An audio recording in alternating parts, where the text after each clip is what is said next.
नमस्कार, मी प्रज्ञा पोवळे. माझा कट्टा powered by Chitale butter, bank of Maharashtra, Chandukaka Saraf jewels, बरवा स्किन थेरपी, सोनाई पशु आहार, MSCIT आणि निसर्ग हर्ब्स या विशेष कार्यक्रमात आपल्या सगळ्यांचं स्वागत.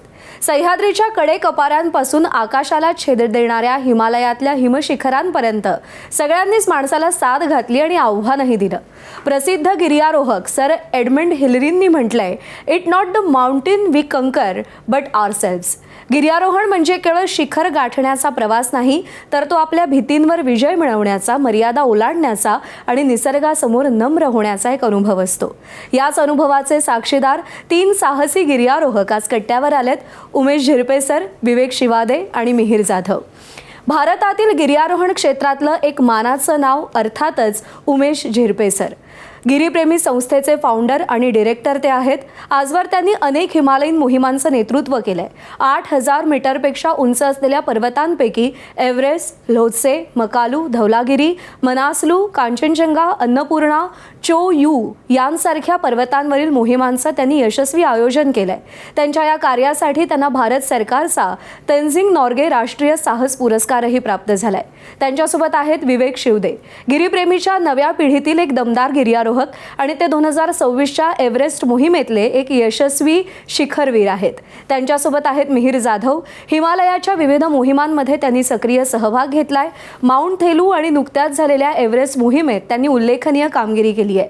आज कट्ट्यावरती आपण फक्त पर्वतांविषयी नाही, तर ते सर करणाऱ्या आणि त्या सर करण्यासाठी लागणाऱ्या मेहनतीविषयी आणि जिद्दीविषयीही जाणून घेणार आहोत. कट्ट्याला सुरुवात करूया. तुमच्या तिघांचंही स्वागत.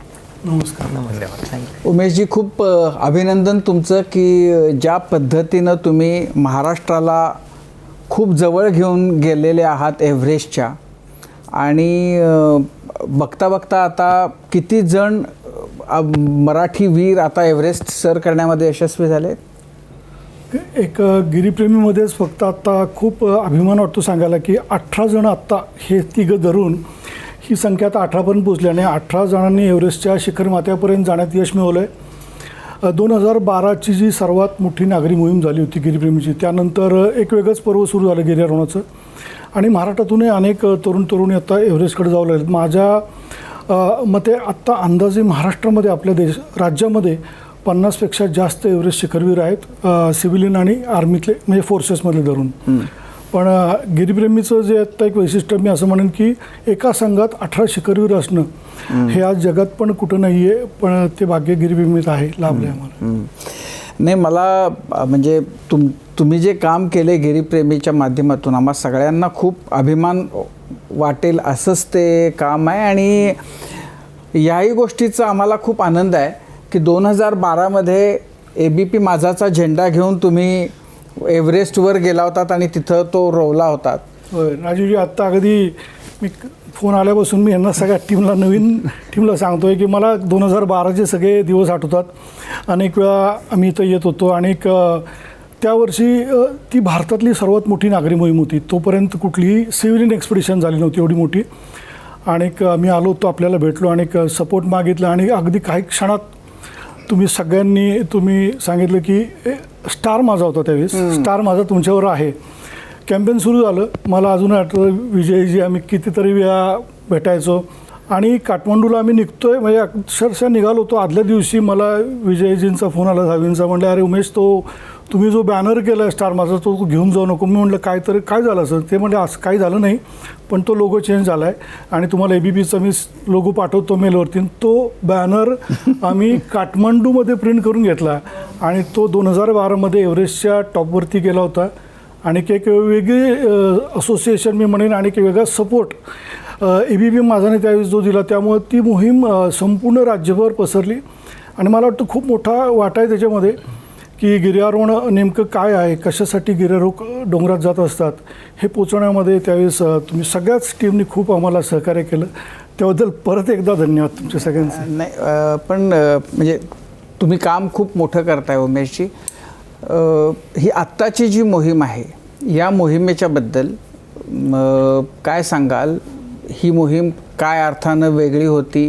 या मोहिमेची तयारी आणि आत्ता मिळालेलं यश? 2012मधली मोहीम झाली, खूप मोठं त्याला यश मिळालं. त्यावेळेस 8 जण एव्हरेस्टवरती चढले. त्यानंतर त्याच मोहिमेमध्ये माझ्यातल्या टीममधल्या 3 गिर्यारोहकांना मात्र शिखर माथा गाठता आला नाही. काही कारणामुळे त्यामध्ये भूषण आहे, आनंद आहे, गणेश आहे. तेव्हा 2013मध्ये आम्ही लोत्से नावचं जे जगातलं 4थं उंच शिखर गेलं, त्याच्याबरोबर एव्हरेस्ट पण केलं. आणि 13 नंतर बाकीच्या मोहिमा सगळ्या चालू होत्या अष्टहजारी. पण यावर्षी पुन्हा एकदा एव्हरेस्ट का करायचं हे ठरवलं, तर त्याच्यासाठी कारण होतं ही नवीन पिढी गिरीप्रेमीतली. गिरीप्रेमीमध्ये अनेक तरुणी येत आहेत, खूप चांगली कामगिरी करत आहेत. आणि मग या यंग जनरेशनसाठी पण त्यांनाही एव्हरेस्टवरती जाण्याची संधी मिळावी असं माझ्या डोक्यात सारखं यायला लागलं.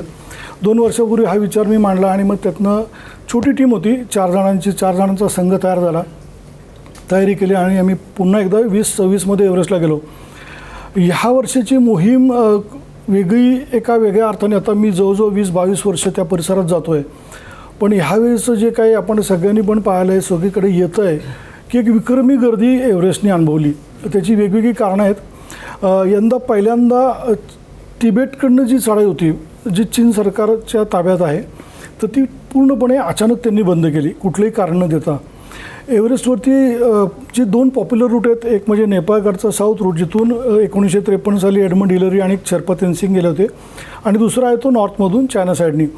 तर साधारण 150 ते 150 गिर्यारोहक चायना साईडनी जे चढत असतात त्यांना अचानक त्यांच्यावर बंदी आली आणि मग त्यातले 100पेक्षा जास्त जण इकडं आले. ती गर्दी वाढली. सुरुवातीला तर असं वाटत होतं की हे सगळं जे युद्धाची परिस्थिती आहे तेव्हा एखाद्या दिवस इकडं गर्दीच कमी होईल असं चाललं होतं, पण तसं काही झालं नाही. गर्दी एक मोठं मी पाहिलं एव्हरेस्टमधलं चॅलेंज होतं. दुसरं चॅलेंज होतं की जे काही आत्ता हवामान बदलतं आहे त्याचे 100% खूप मोठे फटके हिमालयात बसतात आणि ते खूप जाणवलं. कारण एव्हरेस्टच्या अंतिम चढाईसाठी जे वेदर विंडो लागते, प्रामुख्याने वारं कमी असायला लागतं. कारण 8000 मीटरपेक्षा वर उंचीवर जेट स्ट्रीम वर्षभर वाहत असतात, 150-200 किलोमीटरपेक्षा जास्त. आणि ह्या वाऱ्याचा वेग फक्त मान्सूनपूर्वी, जेव्हा मान्सूनचं वारं येतं त्या ठिकाणी हिमालयात बे ऑफ बेंगॉलकडनं येतं, त्यावेळेस एक 8-15 दिवस असे मिळतात की तो वाऱ्याचा वेग कमी होतो. म्हणजे साधारण किती असतो वाऱ्याचा वेग? तिथं साधारण 40 किलोमीटरपेक्षा कमी ताशी जेव्हा येईल तेव्हाच चढाई शक्य असते. अरे बाप. आणि ते दिवस दरवर्षी मेमध्ये साधारण 10-12 मे नंतर येतात आणि 10-12 दिवस मिळतात. ह्यावेळेस ती वेदर विंडो तशी चांगली मिळाली नाही आणि ती फक्त एक 8-1 दिवसाची मिळाली आणि त्याच्यामध्ये सुद्धा बऱ्यापैकी वार होतं. म्हणजे फक्त एक 20 तारीख अशी होती की ज्याशी वारं कमी होतं आणि त्या दिवशी एव्हरेस्टनी 270+ लोकांची गर्दी अनुभवली. तिसरं एक झालं की यावर्षी पहिल्यांदा खुंबू आईसफॉल जो आहे, सुरुवातीच्या टप्प्यातला जो भाग आहे बेस कॅम्प सोडल्यानंतर, तोही खूप अवघड आहे आणि तोही डेड झोन आहे. तर त्या ठिकाणी 12 ते 14 दिवस रूटच ओपन झाला नाही आणि त्याचं कारण होतं की खुंबू आईसफॉलमध्ये वरच्या भागात एक प्रचंड मोठी नॅचरल सिरॅक, एक बिल्डिंग एवढी बर्फाची शिळा तयार झाली होती आणि ती काही लवकर पडत नव्हती, मेल्टिंग होत नव्हतं आणि ती अगदी रूटवर होती. त्याच्या आजूबाजूने कुठूनही रूट काढणं शक्य नव्हतं. त्यामुळं त्या टप्प्यात जे शेर्पा रूट ओपन करतात ती एक जबाबदारी वेगळ्या SPCC म्हणून सागरमाथा पोल्युशन कंट्रोल कमिटीच्या शेर्पांकडे आहे. त्यांनी सरळ ठरवलं की इथं जायचं नाही आणि बसून होती लोकं. मग मी पहिल्यांदा 12-14 दिवस कुठलीही हालचाल न करता सगळे, आणि त्याचं खूप मोठं प्रेशर सगळ्यांवर आलं होतं कारण नंतर वेळ कमी मिळणार होता वरच्या फेऱ्या, रोटेशन, ॲक्लिमेटायझेशन करायला. तर ह्या सगळ्या ह्याच्यात मला पण खूप दडपण आलं की ह्या संघाला या सगळ्या परिस्थितीमध्ये एव्हरेस्टचे जे चॅलेंजेस आहेत ते असणारच आहेत. तिथली थंडी, तिथले ॲव्हलांचेस, वरती गेलेला ऑक्सिजन जो कमी आहे तो, ह्या बाकीच्या चॅलेंजबरोबर हे जे चॅलेंजेस होते ह्यांना फेस करून यांना सुखरूप परत यायचं. पण सुदैवाने सगळं थोडं नंतर जे काही निर्णय घेतले ते बरोबर होत गेले आणि माझ्या टीमनी 21 तारखेला भारताचा तिरंगा तब्बल 3 वेळा एव्हरेस्टवरती फडकवला आणि सगळे सुखरूप घरी परत आले. कारण 21 तारखेलाच डिसेंड करताना 2 भारतीयांचा दुर्दैवी मृत्यू झाला. ती बातमी म्हणजे मी बेसकॅम्पला असताना 3 भारतीय गेले असं चुकीचं आलं माझ्यापर्यंत आणि मी एकदम थोडं शॉकमध्ये होतो कारण नावच कळत नव्हती बराच वेळ. पण नंतर कळालं की एक जण आहे तो त्रिपाठी आहे, एक जण आहे तो केरळचा आहे, संदीप आरे म्हणून आहे आणि ते खूप दुर्दैवी होतं. म्हणजे माझ्या संघातले सांगतील, त्यांनी येताना त्यांना पाहिलं एक अगदी मरणासन्न अवस्थेत, म्हणजे शिखर चढून आल्यानंतर हिलर स्टेपपाशी तो होतात आणि काहीच करू शकत नव्हतं. त्याची इतकी हालत खराब होती, कोणी मदत करू शकत नव्हते.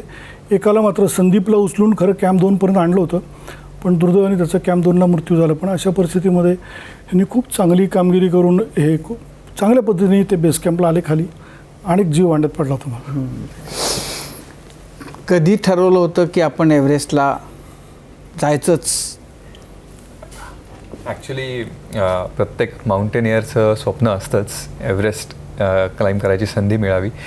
आणि मी जेव्हा या फील्डमध्ये यायचं ठरवलं तेव्हापासूनच मनामध्ये हे स्वप्न घेऊन होतो, पण कधी संधी मिळेल हे माहिती नव्हतं. एव्हरेस्टच्या आठवतं पहिल्यांदा कधी ऐकलं होतं?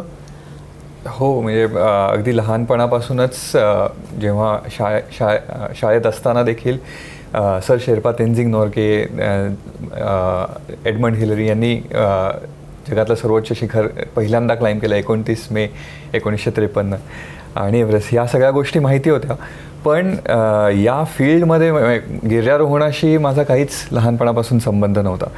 तो सगळा संबंध कॉलेजनंतर यायला लागला.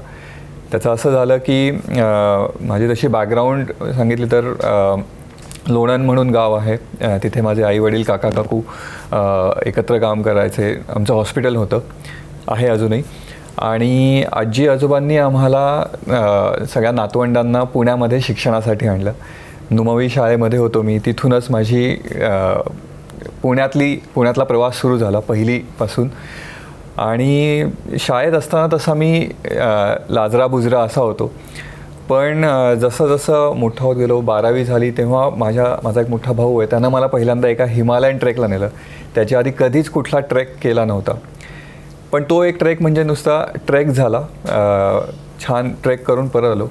खरी कलाटणी मिळाली मी जेव्हा IIT बॉम्बेमध्ये फर्स्ट इयरला होतो. तेव्हा फर्स्ट इयर झाल्यावर 3 महिने वेकेशन आहे, तर त्यात काय करायचं असा मोठा प्रश्न पडला होता आम्हाला सगळ्यांना. तर त्यात आमच्या सिनियर्सनी सांगितलं की पहिलंच वर्ष आहे, तुम्ही काही इंटर्नशिप प्रोजेक्ट नका करू, ते नंतर करायचंच आहे.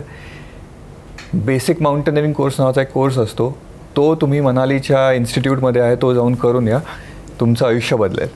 तर तो आम्ही सगळे मित्र स्पोर्ट्स पर्सन्स होतो. मी आधी क्रिकेट पण खूप खेळायचो, त्यामुळे ते आम्ही आनंदाने केलं. आणि ते जे 26 दिवस होते, त्या 26 दिवसामध्ये जे काही मी शिकलो ते एवढं ट्रान्सफॉर्मेटिव्ह होतं की मला लक्षात आलं की कुठल्याही क्लासरूममध्ये बसून किंवा स्टडी रूममध्ये बसून जे आपण शिकू शकत नाही त्याहीपेक्षा कैक पटीनं गोष्टी मी या आउटडोअर्समध्ये, ॲडव्हेंचर एज्युकेशनमध्ये, माउंटेनिअरिंगमध्ये शिकलो आहे. तर हे काहीतरी वेगळं आहे. आणि तिथून मग मी माउंटेनिअरिंग एक्सप्लोअर करायला सुरुवात केली. खरं तर त्यानंतर पहिल्यांदा मी सह्याद्रीमध्ये ट्रेक केला. आणि मग या सगळ्या दरम्यान 2012मध्ये गिरीप्रेमीची मी न्यूज वाचली. तेव्हा मी बँगलोरला 4th इयर होतं, तेव्हा इंटर्नशिप करत होतो. ती न्यूज वाचून एवढा आनंद झाला की आपल्याच पुण्यामध्ये 8 एव्हरेस्टर्स आहेत. सो जसं मी बँगलोरमधून पुण्यात आलो, पहिलं येऊन मामांना आणि भूषणना भेटलो आणि तेव्हापासूनच गिरीप्रेमीशी जोडला गेलो. आणि मग बाय दॅट टाईम असं झालं होतं की मला याच फील्डमध्ये करिअर करायचं आहे, पण नक्की होईल का नाही होईल माहिती नव्हतं. 1 वर्षानंच ग्रॅज्युएशन झालं, BTech MTech झालो, पुन्हा बँगलोरलाच जॉब करायला गेलो. पण ते सगळं 5 महिन्यातच सोडून मी पुन्हा मामांपाशी येऊन उभा राहिलो की मला याच फील्डमध्ये करिअर करायचं आहे, तुम्ही पुढे गाईड करा. आणि मग या फेजमध्ये कुठेतरी आता याच फील्डमध्ये करिअर करायचं आहे, तर सगळ्यात सर्वोच्च गोष्ट आहे ती एव्हरेस्ट क्लाइंब करायची. सो त्यावेळेस तेव्हापासून हे स्वप्न बाळगून होतो. आणि 13 वर्षांनी म्हणजे 2013 नंतर 13 वर्षांनी हे स्वप्न साकारण्याची संधी मला कसा होता? काय चॅलेंजेस आली? कसा होता हा? जसं आता मामांनी सांगितलं, पहिला तर खूप एवढे 494 जण समिट पुशला असणार होते, एव्हरेस्ट क्लाइम्बिंगला असणार होते. सो गर्दी हा एक मेजर चॅलेंज होता.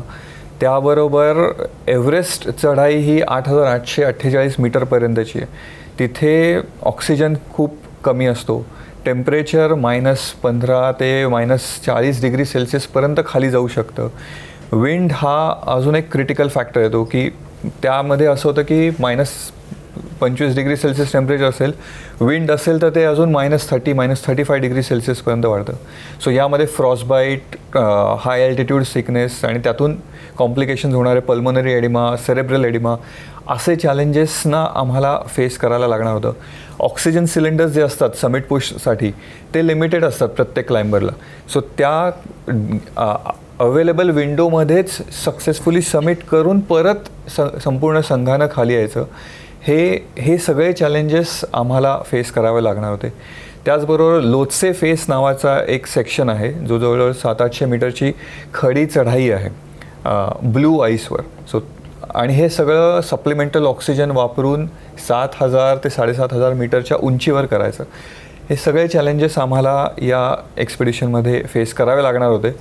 आणि सुदैवानं मला 2019मध्ये कांचनजंगा क्लाइंब करायची संधी मिळाली होती, त्यामुळे हा थोडा अनुभव होता. परंतु पुन्हा एव्हरेस्ट हे एव्हरेस्ट आहे, त्यामुळे त्याचे चॅलेंजेस तिथे होणारच होते.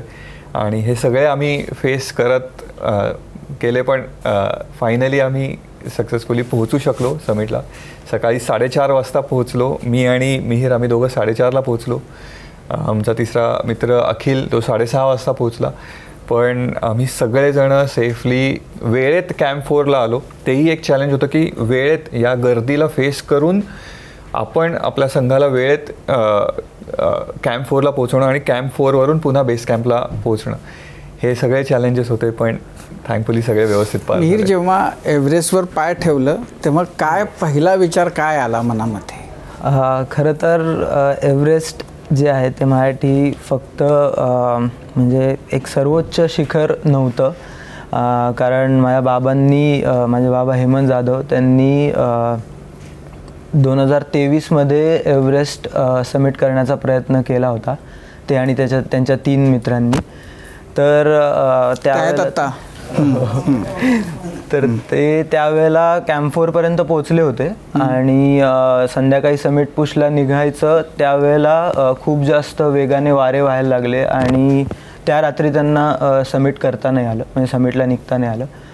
तर त्यामुळे पूर्ण जे ऑक्सिजन, जसं सरांनी सांगितलं की लिमिटेड सिलेंडर्स असतात, तर ते ऑक्सिजन सिलेंडर्सचं गणित त्यावेळेला बिघडलं आणि अशी सिच्युएशन आली की एकच जण कोणीतरी त्यांच्यातला समिटला जाऊ शकतो. तर त्यावेळेला बाबा माझे त्या संघाचे नेते होते आणि त्यांनी स्वतःचं समिट सॅक्रिफाईस करून त्यांच्या मित्राला समिटसाठी त्यावेळेला जाऊ दिलं. आणि खाली आल्यावर बाबा मला म्हणाला की म्हणजे मी त्यावेळेला बेस कॅम्पला होतो फॉर सपोर्टिंग हिज एक्सपिडिशन, आणि तो मला म्हणाला त्यावेळेला की नाही करता आलं, म्हणजे अशी सिच्युएशन आली की नाही करता आलं समिट. आणि खाली उतरताना फक्त ते जे शिखर माथा दिसत होता त्याकडे बघून डोळ्यातनं अश्रू वाहत होते.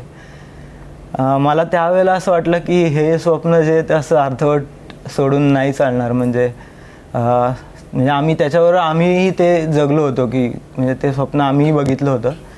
आणि त्यावेळेला मला पहिल्यांदा वाटलं की मी शिखर माथ्यावर जावं. ज्यावेळेला म्हणजे कॅम्प 4पासून समिट अटेम्प्ट सुरू होतो आणि पहिला टप्पा बाल्कनी आहे. बाल्कनीवरनं साऊथ समिट जेव्हा दिसतं त्यावेळेला मला असं वाटत होतं की आता आपलं स्वप्न हळूहळू समोर येतं आहे आणि ते आता सत्यात त्याचं रूपांतर होतं आहे. तर हळूहळू आम्ही हिलेरी स्टेप क्रॉस करून समिट रेंजवर पोहोचलो. 2 गोष्टी होत्या. माझ्या आयुष्यातला सगळ्यात सुंदर सनराईज मी त्यावेळेला बघितला. म्हणजे उजव्या साईडने जर बघितलं तर सूर्योदय होत होता आणि डाव्या बाजूला एव्हरेस्टची पिरॅमिडसारखी शॅडो पूर्णपणे पसरलेली होती. तर तो एक अविस्मरणीय क्षण मी मानेन माझ्या आयुष्यातला. दुसरं, ज्या वेळेला मी समिटवर पोहोचलो त्यावेळेला मी विचार केला की आता आपण मामांना म्हणजे मामांना वॉकीवर कळवणार की आता समिट झालेलं आहे मामा.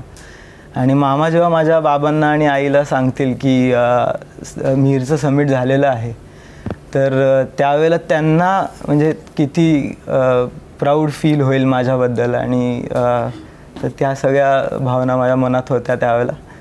आणि भारताचा तिरंगा ज्या वेळेला आपण जगाच्या सर्वोच्च शिखरावर फडकवतो, तर तो जो एक्सपिरियन्स आहे तो शब्दात नाही म्हणता येणार. उमेशजी, पहिली गोष्ट तर सगळेजण मामा म्हणतात तुम्हाला, तर कुठून आलं? त्याची गोष्ट अशी आहे की मी पुण्यातले महाराष्ट्र मंडळ शाळेत होतो. आमच्या शाळेत 1ली ते 4थी शाळा होती, तर छोटं ग्राउंड होतं. मधली सुट्टीत खेळायचं काय, तर एकमेकाला मुलं चिडवायची आणि मग ज्याला राग यायचा तो मागं पळत जायचा. मला कुणीतरी एकदा मामा म्हणलं आणि मला राग आला. मी त्याला पकडायला तर शिवाशिवीचा खेळ सुरू आला. तर हे शाळेपर्यंत नाव होतं. कॉलेजमध्ये गेल्यावर खरं तर काही हा नावाचा विषय नव्हता, पण मी मॉडर्न कॉलेजमध्ये होतो आणि एकदा माझे शाळेतले मित्र जे दुसऱ्या गरवारे कॉलेजमध्ये ते मला भेटायला आले. मी तिसऱ्या मजल्यावर उभा होतो. मी बघितलं आलेत म्हणलं यांच्याकडे बघायलाच नको. आणि त्यांनी खालून ओरडायला सुरुवात केली, त्या मामाला बोलवा. तर बाकीची मुलं बघायला लागली. मग त्यांनी एकदा तो मामा आहे आणि मग तिथून जे नाव पडलं ते अजून आता नेपाळमध्ये पण मला उमेश जपीपेक्षा मामा म्हणूनच जास्त तेच नाव मामाजी चालू. असं म्हणतात त्यांना. तो जो अनुभव त्यांना सांगितला की लीडरला म्हणजे त्यांना त्याच्या बाबांचा सांगितला, पण लीडरनं असा प्रसंग येतो, तुम्ही ते तुमच्या आयुष्यामध्येही असे प्रसंग आले की टीमला पाठवा, आपण थांबा. तर ही जी भावना असते, ह्यातलं जे सॅक्रिफाईस आणि हे तुम्ही अनुभवलं आहे अनेकदा. आहे ना काय की ज्यावेळेस लीडर म्हणून आपण एखाद्या मोहिमेत सहभागी होतो त्यावेळेस एक वेगळी जबाबदारी असते. म्हणजे 2012चं मी ते सांगितलं, 12ला मी भारतातली सर्वात मोठी मोहिमेचं नेतृत्व केलं. 13 जण होतो आम्ही, बऱ्याच गोष्टी घडल्या. माझ्या टीममधले जे आघाडीचे गिर्यारोहक होते, म्हणजे आपण म्हणतो ना की कधी सचिन, विराट आधी 2 रन काढून आऊट झाले, तसं झालं होतं. ज्यांच्यावर भरोसा होता, भूषण हरसे आहे, गणेश मोरे तर त्याला मी अजूनही गिरीप्रेमीचा शेर्पा असंच म्हणतो की इतकं चांगलं त्याचं अकॉमोडेशन शेवटच्या टप्प्यात पण असतं. तो आनंद माळी ह्यांना काही ना काही कारणामुळं खाली लागलं. भूषणच्या डोक्यात दगड पडला, कॅम्प 3वरून खाली आला. गणेश आणि आनंद बाल्कनी बसून खाली आले, ऑक्सिजनचा मास बिघडला, त्यामुळं प्राण वाचवणं महत्त्वाचं होतं. आणि मग आल्यानंतर मला ते रुखरुख राहिले, यांचं झालं पाहिजे. आणि तो ध्यास घेऊन आम्ही परत एकदा 13मध्ये मोहीम घेतली. आता 13मध्ये मोहीम घेऊन गेल्यानंतर आम्ही सगळे त्या वर्षी मी ठरवलं मी पण जायचं एव्हरेस्टला. आम्ही 4 जण एव्हरेस्टसाठी, आणि एव्हरेस्टच्या शेजारी लोत्से म्हणून तिथं आशिष माने त्याचा सहभाग होता. आम्ही जो विंडो घेतली होती त्या विंडोच्या 2 दिवस आधी अचानक बे ऑफ बेंगॉलमध्ये एक चक्रीवादळ तयार झालं आणि त्याचा परिणाम एव्हरेस्टवरती आला. आणि आम्ही साऊथ कोलला जेव्हा पोहोचलो त्यावेळेस इतकं प्रचंड वारं सुरू झालं की साऊथ कोलला आम्ही पोहोचल्यानंतर साधारणतः संध्याकाळी 7 वाजता 8 वाजता शेवटच्या टप्प्यातलं क्लाइम्बिंग सुरू होतं. म्हणजे शेवटचं समिट पुश, रात्रभर चढायचं आणि सकाळी शिखर माथ्यावर पोहोचून खाली यायचं, असं सगळं प्लॅनिंग असतं. पण रात्री 10 वाजेपर्यंत आम्हाला तंबूही लावता येत नव्हतं, इतकं वारं होतं. तंबू लागले कसे तरी आम्ही टेंटमध्ये, 3 वेगवेगळ्या टेंटमध्ये होतो आम्ही. आमचे शेर्पा बरोबर होते आणि त्यावेळेस आमचे शेर्पा एकमेकात बोलायला लागले. मला थोडं नेपाळमधलं ती भाषा समजते आणि माझ्या कानावर आलं ते, त्यांनी मला अजून प्रेशर वाढलं माझं. वारं अजिबात थांबत नव्हतं. आम्ही फक्त प्रार्थना करतो देवाला की हे वारं इतकं नको आहे, ज्याच्यामुळे आमचे तंबू फाटले तर आम्ही इथंच सगळ्यांचा मृत्यू नक्की आहे. हे सगळं चालू असताना त्या शेर्पाने 1996 सालची आठवण आली. 1996 साली एव्हरेस्टच्या त्या भागामध्ये शेवटच्या टप्प्यामध्ये 8000 मीटरला साऊथ कोलला जिथं कॅम्प आहे तिथं सर्वात मोठी ट्रॅजेडी झाली होती आणि अनेक देशांचे गिर्यारोहक, खूप मोठे हिमवादळ आलं, 3 दिवस अडकून पडले आणि 8 जणांचा मृत्यू झाला. त्याच्यावर खूप पुढं इंटू द थिन एअर नावाचं पुस्तक आलं, IMAXची फिल्म आली, जगभर गाजलं ते सगळं. हे 2 शेर्पा 96ला त्यांना त्या ठिकाणी होते, रेस्क्यूला मदत करत होते. ते ऐकल्यावर मी त्यांना म्हटलं की आपण असं करू की अजिबात हट्ट नाही माझा, आपण खाली जाऊ, अजून आपल्याकडे वेळ आहे, मला रिस्क घ्यायची नाही, आपण खाली कॅम्प 2 लावून परत नंतर येऊ. तेव्हा आमचा सरदार जो होतो कामी शेर्पा, जो ज्यांनी 16 एव्हरेस्ट केला, तो म्हटलं मामाजी ये आप ध्यान में भी मत लाओ, एक बार आपकी टीम नीचे जाएंगे तो किसी में ताकद नहीं रहेंगे ऊपर आने के लिए. मग मी म्हटलं काय करू आता, ह्यांना परत मी आणलं, ह्यांच्यासाठी ही शेवटची संधी आहे, परत एवढे पैसे उभे केलेत, परत त्यांनी तयारी केली आहे. खूप विचार केला, आजूबाजूला काही सिलेंडर मिळणार नव्हते, जशी आत्ता हेमंतची अवस्था आली होती त्याच्यापेक्षाही कठीण अवस्था होती माझी. आणि त्याचं कारण होतं की साऊथ कोलला फक्त गिरीप्रेमीची टीम होती, अनेक टीम ज्या आमच्यावर येत होत्या आधीच परत गेल्या होत्या. आम्ही आणि अजून एक 2-4 फॉरेनर एवढेच जण राहिलो होतो. त्यावेळेस त्यांनी सांगितलं की एक आहे, तुम्ही यातलं एक मेंबर कोणतरी खाली पाठवा, त्याच्यावर एक शेर्पा खाली पाठवा आणि त्यांचे जे 5-6 सिलेंडर उरतील ते घेऊन आपण उर्वरित टीम इथं राहू, एक दिवस काढू आणि आपण प्रार्थना करू, बघूयात आपलं नशीब चांगलं असेल तर दुसऱ्या दिवशी वारं कमी आलं तर अटेम्प्ट करू. मी खूप विचार केला, त्याच्याशिवाय दुसरा मार्ग नव्हता आणि तो विचार केल्यावर मी तिथं ठरवलं. आता तिथून 12 तासाचा विषय असतो, 800 मीटर फक्त एव्हरेस्टचा शिखर माथा आहे. पण मी 31 सेकंदात निर्णय त्यांना सांगितलं की जाणार तर मीच जाणार खाली. तो म्हटला नाही नाही आप मामाजी आहे ते जो 50 आप क्यों जा रहे, यंग मेंबर किसी को भेज दो. म्हटलं ठीक आहे तू नको सांगू, म्हटलं मी ठरवणार काय ते. आणि मग माझ्याबरोबर एक नेता म्हणून माझ्याकडे एक ऑक्सिजन जास्त होतं सिलेंडर. मग माझा शेर्पा रणजी शेर्पा आणि मी आम्ही 7 सिलेंडरचे बॉटल ठेवलं. मग म्हटलं कशाला आपण सिलेंडर घेऊन ऑक्सिजन खायचा. मी लवकर 4ला उठून म्हणजे झोपलो नव्हतं, 4:30लाच निघालो. आता हे सगळं वॉकी टॉकीवर आम्ही बोलत होतो. तर आमच्याबरोबर एक करीना नावाची एक स्वीडनमधली मुलगी होती. ती पहिल्यांदाच एव्हरेस्टला आली होती. स्वीडनची पहिली महिला होती. तिने ते ऐकलं आणि तिने तिच्याबरोबर एक फोटोग्राफर आणला होता, स्कॉट सिम्फर म्हणून अमेरिकन गिर्यारोहक आहे. तो प्रोफेशनल व्हिडिओग्राफर आहे आणि त्यांनी तिला हायर केलं होतं शेवटपर्यंत शूटिंग करायला. तिने ते वॉकी टॉकर काय ऐकलं, तिने ठरवलं की मला शेवटचं शूटिंग नको माझं, तू खाली जा, तुझा शेर्पा खाली, तुझे सिलेंडर मला ठेव, मी पण या टीमबरोबर इथं राहते. ती पण राहिली. सकाळी मी 4:30ला जेव्हा सगळ्यांच्या टेंटपाशी आलो आणि त्यांना सांगितलं मी जातो. भूषण गणेश त्यांनी डोळ्यात पाणी काढलं, म्हणजे नाही मामा जायचं नाही, आपण काहीतरी करू. म्हटलं काहीतरी करण्यासारखं काही नाही, मी खाली गेलं की बोलतो.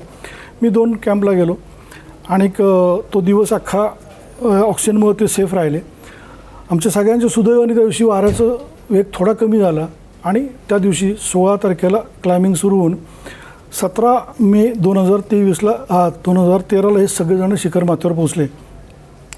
आता त्याच्यानंतर ठीक आहे, लोक काय म्हणाले नाही तू त्याग केला नाही केला. मग मी खरं सांगतो, मग आजही माझी ती भावना आहे. त्याग घेते नाही, माझं ते एक कर्तव्य होतं लीडर म्हणून. आणि सर्वात मोठं की ह्या तिघांचे खूप वेगवेगळ्या गोष्टी होत्या की ज्या त्या शेर्पांना मी सांगू शकत होतो. म्हणजे भूषण हारशेचं ठरलेलं लग्न त्याचं 12मध्ये एव्हरेज झालं नाही म्हणून ते पोस्टपोन झालं होतं. तो गिर्यारोहणात करिअर करणार होता आपलं पुढचं आयुष्य. माझ्या दृष्टीने ते महत्त्वाचं होतं. आनंदमाई पण गिर्यारोहणातच तिने ठरवलं की आपण पुढचं आयुष्य करिअर करायचं. त्यांना कसं खाली पाडून गणेश मोरेचं तर अजून वेगळं झालं होतं. म्हणजे दुसऱ्यांदा जेव्हा गणेश तयारी करत होता, आम्ही मोहिमेला निघायच्या 15 दिवस आधी एका खूप मोठ्या कंपनीत तो इंजिनियर म्हणून काम करत होता. 15 दिवस आधी त्याच्या कंपनीतल्या वरिष्ठांनी त्याची रजा कॅन्सल केली. मराठीच माणूस होता. मी त्यांना भेटलो, बोललो, त्यांना मी रिक्वेस्ट केली असं करू नका. गणेशसाठी म्हणलं हा एक सेकंड चान्स खूप महत्त्वाचा आहे आणि परत आयुष्यात येणार नाही. मेरी कोमसुद्धा म्हणलं बॉक्सिंगमध्ये पदक मिळालं तर परत तयारी करते 4 वर्षांनी येणाऱ्या ऑलिम्पिकसाठी. तसं ह्याचं पण आहे. गोड बोलले माझ्याशी, पण रजा काही त्यांनी ती दिली नाही. 8 दिवस राहिले. गणेशची घालमेल चालली होती. ते बघून मी पण अस्वस्थ आलो. मी गिरीप्रेमी माझे क्लोज निरंजन पसुले साखर त्याच्याशी बोललो. माझ्या मनात एक विचार आला, त्याला बोलून दाखवला. तोंडला बोल. आणि मग गिरीप्रेमीशी संबंधित जे काही मोठे उद्योगपती आहेत जे सपोर्ट करतात त्यांना मी फोन केला. त्याच्यात किर्लोस्करचे RR देशपांडे आहेत, परागचे प्रमोद चौधरी आहेत, मनीष साबळे आहेत. त्यांना आणि एकच विचारलं की माझ्या एका मेंबरवर अशी आली, मी जर त्याला राजीनामा द्यायला सांगितला तर तुम्ही त्याला परत आल्यावर नोकरी द्याल का, एवढंच विचारलं. आणि म्हणलं खात्री नाही देत मी, म्हणजे यावेळेस परत समिट होईल याची शाश्वती माझ्याकडे कुठली नाही गॅरंटी. ते म्हणले उमेश त्याची जर इच्छा आहे का फक्त बघ, हे किरकोळ काम आहे, आम्ही 100% करू. एवढी मला खात्री आल्यावर मी गणेशला विचारलं. आणि गणेशला विचारायच्या आधी त्याची बायको ज्योती तिच्याशी बोललो कॉन्फिडन्समध्ये घेऊन. कारण गणेशचं त्यावेळेस त्याच्या आधी लग्न आलं होतं. गणेशला 1 6 वर्षाचा मुलगा होता. त्याचे आईवडील दोघेही ग्रामीण भागात नाहीत. त्यांच्या दृष्टीने हा सगळा वेडेपणा होता. त्याचं लग्न आलं आहे, फ्लॅट 30 लाख रुपये कर्ज करून घर घेतलं, नवीन मुलगा झाला आहे, हे आता कोणी सांगितलं आहे. त्यांचं काही चूक नव्हतं. मी ज्योतीला कॉन्फिडन्समध्ये घेऊन म्हणलं असं असं मी केलं तर तुझं काय मत आहे. ती म्हणली मामा 100% मी घरात पाहते, तो बोलत नाही पण त्याचं काय चाललं आहे ते मी पाहते. तिचं झाल्यावर मी गणेशला विचारलं. अक्षरशः 8 दिवस आधी गणेशला म्हणलं तुला एव्हरेस्ट करायचं का. तो म्हणलं हो. म्हणलं तू माझं ऐकणार का. म्हणलं जे सांगाल ते. म्हणलं राजीनामा देऊन टाक. आणि ते राजीनामा दिला. फक्त त्याला मी सांगितलं की आई वडिलांना सांगायचं नाही, सुट्टी मिळाली म्हणून सांग, नाही तर त्यांना त्रास होईल. आणि तो टीममध्ये होता. मग त्याला मी कसं सांगणार खाली जा, अशी ती सगळी गोष्ट होती. पण हे करावं लागतं. पण बेसिकली म्हणजे अनेकांच्या मनातला की म्हणजे इतका जीव धोक्यात घालवून असं ते कुठंतरी जाऊन अगदी का सगळेजण विचारतात. अगदी बरोबर आहे. आता या काचं उत्तर असंच आहे की हा अनुभवण्याचा विषय आहे. मनुष्याला कायमच म्हणजे साहस फक्त काही गिर्यारोहणात नाही, अनेक गोष्टींमध्ये आपण साहस करत असतो, अनेक वेगळ्या गोष्टी असतो. ही मानवाच्या मनाची एक ओढ आहे. जे अशक्य आहे ते शक्य करून दाखवायचं यासाठी धडपडत असतात. म्हणजे चंद्रावरती गेले, अजून कुठं लोक जात आहेत, समुद्रात खाली तळात गेले, तसंच एव्हरेस्टवरती पण जातात. कारण तिथं गेल्यावर जे अनुभवायला मिळतं किंवा एव्हरेस्टपुरती नाही कुठल्याही पर्वतावरती पोहोचल्यावर का जाता तुम्ही माउंटनमध्ये, तर मी असं कायम सांगतो की मी कसं आता 2 तास जरी मी तिथं बडबड केली तर नाही सांगू शकत, तो अनुभव घेण्याचा विषय. एकदा तुम्ही करून पहा. आणि मी कायम सगळ्यांना म्हणत असतो की एकदा आयुष्यात कुठेतरी छोटे मोठे डोंगर त्याच्यावर चढाई उतराई करा. काय मिळतं ते तुम्हाला, हातपाय दुखतील नक्की, त्रास होईल, पण वर पोचल्यावर तुम्हाला जे वाटेल अरे मी हे करू शकले, मी इथं पोचू शकलो, ही भावना तुम्हाला बदलून टाकते. तुम्हाला कळतं की तुमच्यामध्ये आतमध्ये कितीतरी मोठ्या क्षमता आहेत, तुमची ताकद तुम्हाला जाणीव करून अशा काही गोष्टी साहस केले होतात. हां, हे एक्स्ट्रीम ॲडव्हेंचर आहे 100%, पण ही ओढ जे मग गिर्यारोहण या ॲडव्हेंचर स्पोर्ट्समध्ये येत आहेत. क्रिकेट खेळतो त्याला असं वाटतं 100 धावा करायचं, तसं एव्हरेस्ट गिर्यारोहणाची एकदा चढाईची आवड लागली. ॲडव्हेंचर स्पोर्ट्स वेगळा आहे की त्याला वाटतं की कधीतरी त्या सर्वोच्च बिंदूवर जावं. ते एक विलक्षण ओढ ही प्रत्येक मानवाला असते अनेक विषयांमध्ये, तशीच गिर्यारोहकांना असते आणि ते स्वप्न सगळे पाहत असतात. उमेशजी, याच मुद्द्यावर प्रश्न आहे. जॉर्ज मेलरीने कदाचित त्याचं उत्तर दिलं होतं की एव्हरेस्ट का, तर एव्हरेस्ट तिथे आहे म्हणून त्याच्या मागे ती मानवी ओढ वगैरे सगळे उत्तरं आहेत. पण महाराष्ट्राच्या मानसिकतेत असा काय फरक पडला आहे की प्रजापती आणि माफ करा ऋषिकेश यादव आणि एसे म्हणजे आपला सुरेंद्र चव्हाण यांच्या टीमनं क्लाइंब केल्यानंतर महाराष्ट्रात प्रचंड ओढ आली आणि प्रत्येकजण आता क्लाइंब करायला लागला आहे. खरं तर आपलं हवामान हे प्रचंड प्रतिकूल आहे एव्हरेस्टला जाण्याच्या दृष्टीनं. तर त्या दृष्टीनं आपली मानसिकता काय बदलली नेमकी महाराष्ट्रातल्या गिर्यारोहकांची? खरं की पहिला आणि त्यातला एसेचं यश हे किती कारणीभूत? बरोबर. खरं तर पहिलं जे एव्हरेस्टवरती नागरी मोहीम झाली भारतातून, हे सिव्हिलियन फोर्सेस सोडून, ती 1992 साली झाली. कैलासवासी डॉक्टर DT कुलकर्णी आणि त्यांच्या संघाने मी खूप आदरपूर्वक तुम्हाला अगदी सांगतो प्रामाणिकपणे की त्या टीमनी जे काही क्लाइम्बिंग केलं होतं ते जबरदस्त होतं. कारण खूप कमी संघ त्यावेळेस एव्हरेस्टवरती असायचे. एव्हरेस्टला फक्त 5 ते 6 परमिट इश्यू केले जायचे, म्हणजे सगळे मिळून 50च्या आत संख्या असायची. त्यावेळेस खूप कठीण होतं. त्या काळात त्यांनी शेवटच्या कॅम्पपर्यंत ते पोचले होते, पण दुर्दैवाने डॉक्टर DT कुलकर्णी लीडरचा आणि रेमंड जेकब दोघांचा दुर्दैवी अंत झाला तिथं शेवटच्या टप्प्यात. तेव्हा ती टीम परत आली. त्यानंतर जो पहिली यशस्वी मोहीम भारतातली नागरी मोहीम झाली ती अर्थात अखिल महाराष्ट्र गिर्यारोहण महासंघ ऋषिकेश यादव यांच्या नेतृत्वाखाली झाली. ती तिबेटकडनं झाली. त्याच्यामध्ये सुरेंद्र चव्हाण जो की गिरप्रेमीचाच मेंबर आहे, तो ओव्हर पोचण्यात यश मिळवला. त्यावेळेस जे काही सोशल मीडिया असं एवढं काही नव्हतं, तो जो काही प्रसार तरी भरपूर झाला होता, तरीसुद्धा 98 नंतर परत एव्हरेस्टकडं प्रयत्न झाले का, तर 2-3 संस्थांनी, 7 माउंटेनर्स आहे, चक्रम आहे, 2-3 संस्थांनी प्रयत्न केले मोहिमा आयोजित करायचे, पण दुर्दैवाने ते यशस्वी झाले नाहीत.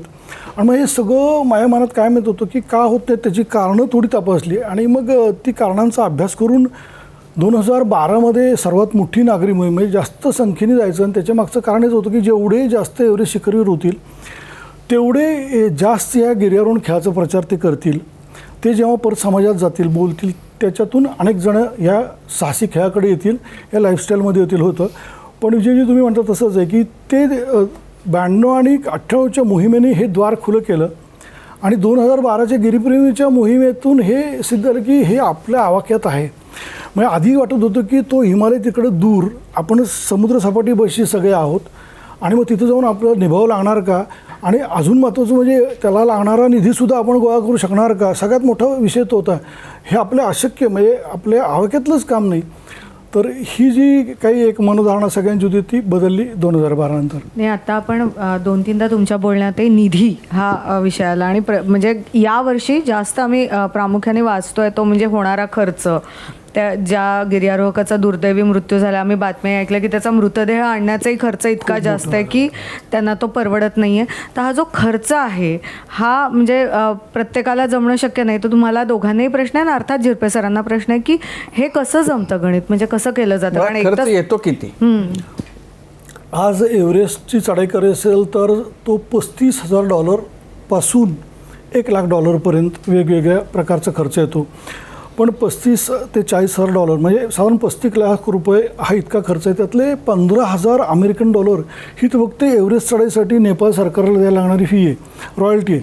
त्याच्या बदल्यात काही मिळत नाही. त्यानंतर दुसरा खर्च जो की ऑक्सिजन सिलेंडर जे असतात ऑक्सिजनचा खर्च पण मला सांगा की नेपाळ सरकारला हे 15,000 रुपये तर काय तिथं कोणी चेक करायला असतं का की यांनी पैसे दिलेत का नाही? 100% हां? अगदी अगदी कुठं? तिथं एव्हरेस्टच्या बेस कॅम्पला सागरमाथा पोल्युशन कंट्रोल कमिटी म्हणून आहे आणि आता ह्या वर्षी मी त्यांचं पाहिलं होर्मुज आहे ते. त्यांचं आणि अगदी अगदी अगदी 100% त्यांचं ओरमूज आहे. यावर्षी नेपाळच्या डिपार्टमेंट ऑफ टुरिझमचे ऑफिसर तिथं तळ ठोकून होते तंबू लावून. कारण असं घडलं की परमिट नसताना काही लोक यापूर्वी चढून आलेत, त्यांना अर्थात नंतर जेल बिल झाली, सगळं झालं, जेल होती. जेल होती. असं जर केलं तर एक तर असं झालं की त्याचं परमिट तिबेटकडनं होतं, तो तिबेटकडनं परदेशी चढला आणि उतरला नेपाळकडनं. मग त्याला दोन्हीकडं शिक्षा झाली आणि नेपाळ सरकारने अडकून ठेवलं, खूप मोठे दंड लावून सोडला. परत ते पैसेच मिळाले त्यांना.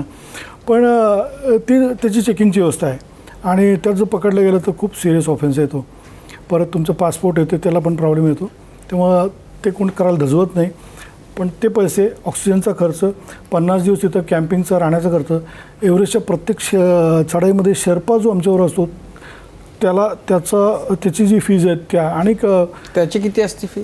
एक शेर्पा साधारणपणे 5 लाख रुपये ते 6 लाख रुपये नेपाळमधले, म्हणजे आज नेपाळची करन्सी आहे ती आपली 100 रुपयाला 160 रुपये आपले आहेत तसं आहे.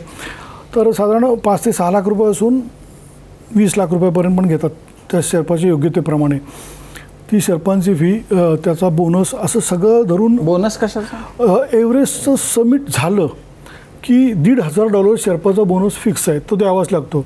आणि समिट म्हणजे तुमचं झालं नाही झालं तरी द्यावा लागतो. कधी एकदा त्या शेर्पाने साऊथ कोलला तुमचं सामान नेऊन टाकलं, ऑक्सिजन नेऊन पोचवले, तुमचं खाण्याचं तुमचे तंबू साऊथ कोलला पोचले आणि काही कारणामुळे तुम्ही साऊथ कोलला पोचू शकला नाही शेवटच्या कॅम्पपर्यंत तरी, कारण 8,000 मीटरला त्याला कमीत कमी 2 ते 3 वेळा जायला लागतं ते सामान टाकायला. आणि ते खूप कष्टदायक पण आहे, खूप धोकादायक पण असतं. प्रत्येक वेळेस शेर्पांचा पण जीव पणाला लागलेला असतो. अनेक म्हणजे ह्यावर्षी जे 5 मृत्यू झालेत त्यात 2 भारतीय आहेत आणि 3 शेर्पा आहेत. आणि एक शेर्पा तर खूप वाईट वाटलं ज्या दिवशी तो पडला कॅम्प 3ला, त्याच्या चुकीमुळे पडला. तो थोडा यंग शेर्पा होता, 21 वर्षाचा, आणि त्यांनी स्वतःचा क्लिप काढली, कॅरेबिनर सेफ्टी लूप काढला आणि थोडंसं बदलताना तो घसरला ब्ल्यू आईसवर. खूप शेर्पा तेनसिंगच्या काळातले अंकामी नावाचे खूप प्रसिद्ध शेर्पा होते, ज्यांना स्नो लेपर्ड म्हणलं होतं, की ज्यांनी त्या काळात 10 वेळा एव्हरेस्ट चढाई विदाऊट ऑक्सिजन केली होती, असा विक्रम त्यांचा हा नातू होता. खूप सगळा समाज तिथला पण त्याचाही मृत्यू झाला. कालची पण आपण बातमी वाचली असेल तर एक मिरॅकल घडलं. 6 दिवसानंतर एक शेर्पा मिसिंग होता, तो जिवंत पोचला आहे. या बऱ्याच गोष्टी, त्यामुळे त्यांच्या जीवाला धोका असतो, त्यामुळे त्यांचं तेवढं, आणि संपूर्ण वर्षाची कमाई त्यांची एव्हरेस्टच्या सीझनमध्ये असते. तेव्हा असा सगळा मिळून $35,000 हा खर्च येतो एव्हरेस्टला. आता हा उभं करणं. विवेक आणि महेशला प्रश्न आहे, तुम्हाला बोलतं करायचं आहे. वेगवेगळी नावं ऐकतोय आम्ही, खुंबू फॉल असेल, डेथ झोन असेल, साऊथ कोल असेल, हिलरी स्टेप असेल. दोघांनी सांगा की, कारण तुम्हीच गेलात तिथे, आम्ही जाऊच शकणार नाही, हे काय वैशिष्ट्य आहेत यांची एव्हरेस्टला चढाई? सांगतो. सो एव्हरेस्टच्या बेस कॅम्पपासून समिटपर्यंत जाताना काही महत्त्वाचे लँडमार्क्स आहेत. त्यापैकी सगळ्यात पहिला आणि सगळ्यात डेंजरस असा लँडमार्क आहे तो म्हणजे खुंबू आईसफॉल. मग आता कॅम्प 1 आणि कॅम्प 2च्या मध्ये, बेस कॅम्प आणि कॅम्प 1च्या मध्ये आईसफॉल म्हणजे काय तर एव्हरेस्टपासून एक हिमनदी वाहत आहे आणि ती हिमनदी कॅम्प 2च्या साधारण तिथून सुरू होते. तर ती जेव्हा माउंटनवरून अशी खाली उतरते तर तिथे काही त्या मूव्हमेंटमुळे त्यामध्ये क्रॅक्स डेव्हलप होतात. त्या क्रॅक्स डेव्हलप झाल्यामुळे त्याचे हिमनग मोठे मोठे तयार होतात, जे कधीही कुठल्याही क्षणी कोसळू शकतात. सो हे हिमनग आहेत, त्या क्रॅक्सना क्रिवासेस असं म्हटलं जातं. सो हे क्रिवासेस आहेत, हे सगळे त्या ग्लेशियरचे वेगवेगळे फीचर्स आहेत. तर या सगळ्या फीचर्सना टॅकल करून बेस कॅम्पवरून कॅम्प 1ला जाणं हे एक खूप मोठं दिव्य आहे. म्हणजे समिट पुश तर नंतर राहिलं, पहिलं बेस कॅम्पवरून कॅम्प 1 तुम्ही क्रॉस केला तर खूप मोठं गोष्ट पार पाडली असं म्हटलं जातं. तर हा पहिला टप्पा आहे की खुंबू ग्लेशियर मधला खुंबू आईसफॉल क्रॉस करणं, जिथे खूप मोठे मोठे हिमनग आहेत.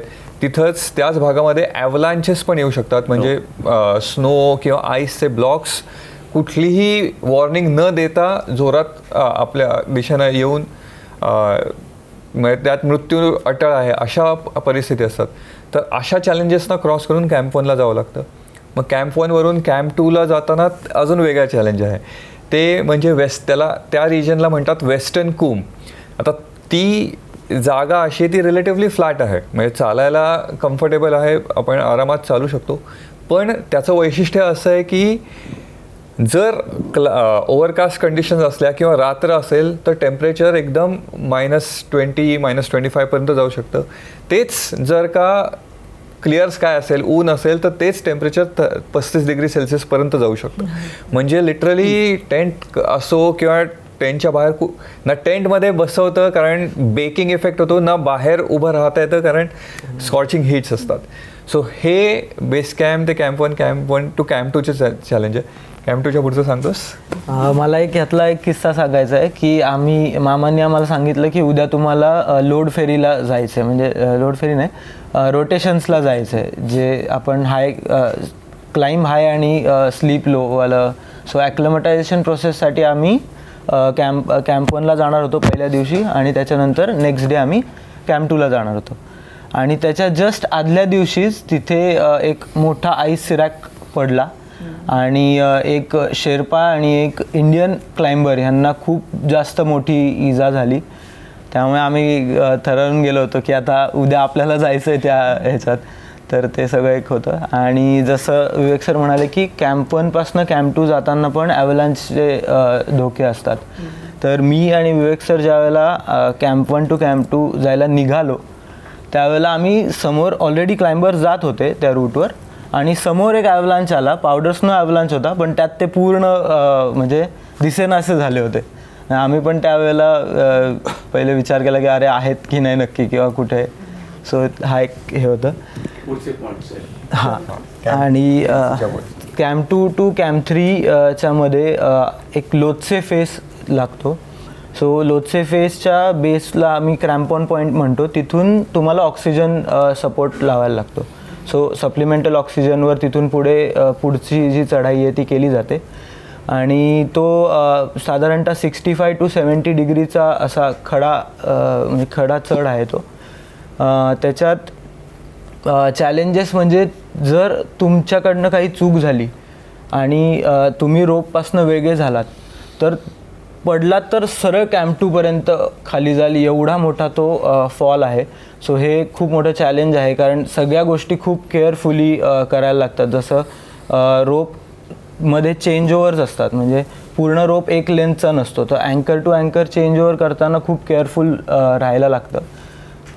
त्याच्यानंतर कॅम्प 3वरनं आपण कॅम्प 4ला जातो त्यावेळेला येलो बेंड नावाचा एक अडथळा रॉक फेस आहे, जो म्हणजे जेव्हा आम्ही क्रॅम्पॉन्स एक हे आहे जे स्नो आणि आईससाठी बनलेलं आहे, पण हाच क्रॅम्पॉन ज्या वेळेला रॉकवर आपण चालायला जातो त्यावेळेला तो घसरतो खूप.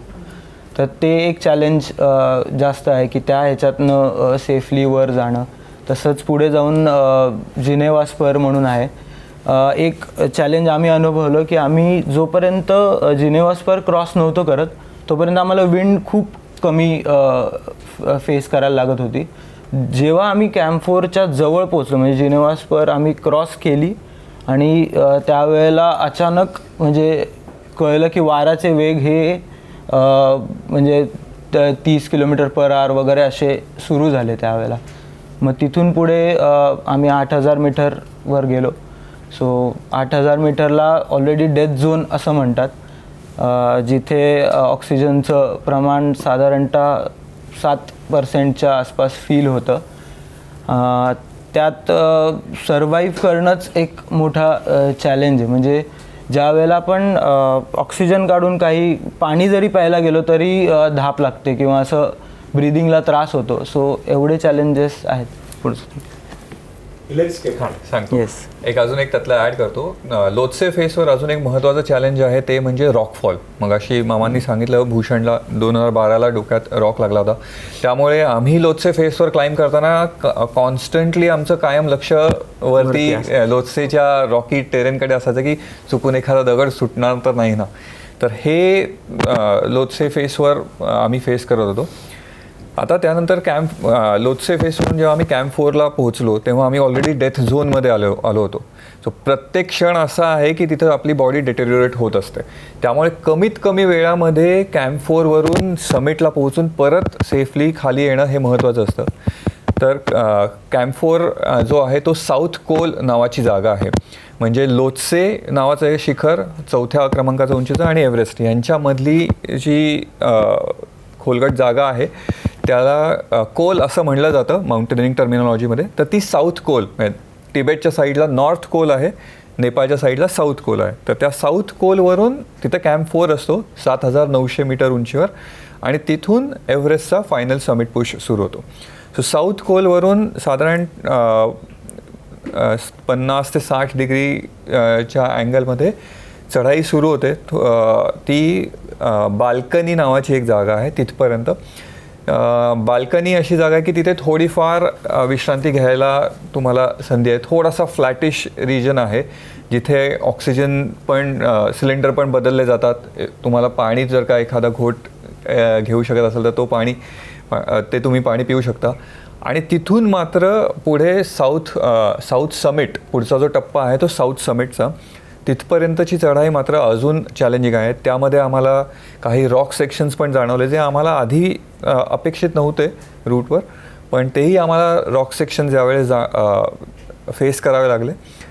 चढाई पण 60 डिग्रीच्या ग्रेडियंटची होती. ती करून आम्ही साऊथ समिटपर्यंत पोहोचलो.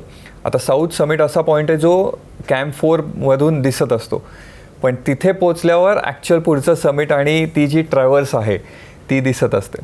सो साऊथ समिटवरून थोडंसं डिसेंट करावं लागतं एक 10-15 फूट आणि पुन्हा ट्रॅव्हर्स आहे. आता यावेळेस असं झालं होतं की शेर्पांनी आम्हाला सांगितलं की जनरली विंड जी आहे ती तिबेट साईडनं येते, त्यामुळं या ट्रॅव्हर्सवर एवढी थंडी वाजत नाही. आणि नेमकं आम्ही जाताना सगळी विंड जी होती ती नेपाळ साईडनं येत होती. त्यामुळे आम्ही बरेचदा असे विंडचे खूप जोरात गस्ट यायचे आणि तेव्हा आम्ही हेलकांडे खात पुढे जायचो. पण तिथून मग साऊथ समिटवरून आम्ही पुढे ट्रॅव्हर्स करत गेलो. त्यानंतरचा पुढचा टप्पा येतो तो म्हणजे हिलरी स्टेपचा. तर हिलरी स्टेप जी आहे ती साधारण 40 ते 45 फूट उंच असा रॉक पॅच आहे. पुन्हा मिहीरनं जसं सांगितलं तसं जे क्रॅम्पॉन म्हणजे बुटांना खिळे असतात ते खिळ्यांच्या जोरावर रॉकवर चढाई करणं खूप चॅलेंजिंग असतं. त्यात ऑक्सिजन मास्क सांभाळायचा असतो. हे सगळं करत पुढचा टप्पा येतो. हिलरी स्टेप क्रॉस केली की पुढे एक 15 ते 20 मिनिटामध्ये ॲक्च्युअल समिट येतं. पण असा हा प्रवास आहे. म्हणजे 4थ्या टप्प्यापासून म्हणजे वरपर्यंत जाणं आणि येणं हा साधारण किती काळाचा टप्पा आहे? साधारणतः वरती पोचायला म्हणजे आमचं नियोजन होतं तसं 7 वाजता संध्याकाळी सुरू केलेली चढाई 20 तारखेला आणि 21 तारखेला सकाळी 4:30 वाजता हे दोघं पोचले. 1-1.5 तासांनी मागून अखिल काटकर माझ्या संघातला अजून एक मेंबर आहे तो थोडा मागं राहिला होता. तो पोचल्यानंतर एक 11 ते 12 तास सेफली चढाई करण्यासाठी लागतात. जास्त वेळ असेल म्हणजे आम्ही सांगितलं होतं जास्तीत जास्त तुम्ही सकाळी 11पर्यंत पोचले पाहिजेत. जर 11 वाजता तुम्ही समिटपासून खूप लांब असाल तर जिथं आहात तिथं थांबायचं आणि परत यायचं ही सूचना दिली होती. कारण याचं होतं की त्यांच्यापाशी असलेलं ऑक्सिजन आहे तो लिमिटेड होता. म्हणजे तो नंतर ऑक्सिजन जर संपला तर तुम्ही खाली परत कसे येणार, कारण परतीच्या प्रवासाला किमान 4 ते 5 तास लागतात आणि या सगळ्या चढाई उतराईमध्ये तुम्हाला सप्लिमेंटरी ऑक्सिजन लागतो. खरं तर ह्या दोघांचा स्पीड खूपच चांगला होता. माझ्या अपेक्षेपेक्षा लवकर म्हणजे मला वाटलं 6-7ला पोचतील. 4:30लाच कॉल आला, हे दोघं पोचले आणि खूप लवकर पण खाली आले. म्हणजे जवळजवळ 9-9:15ला ते साऊथ कोलला होते दोघंही.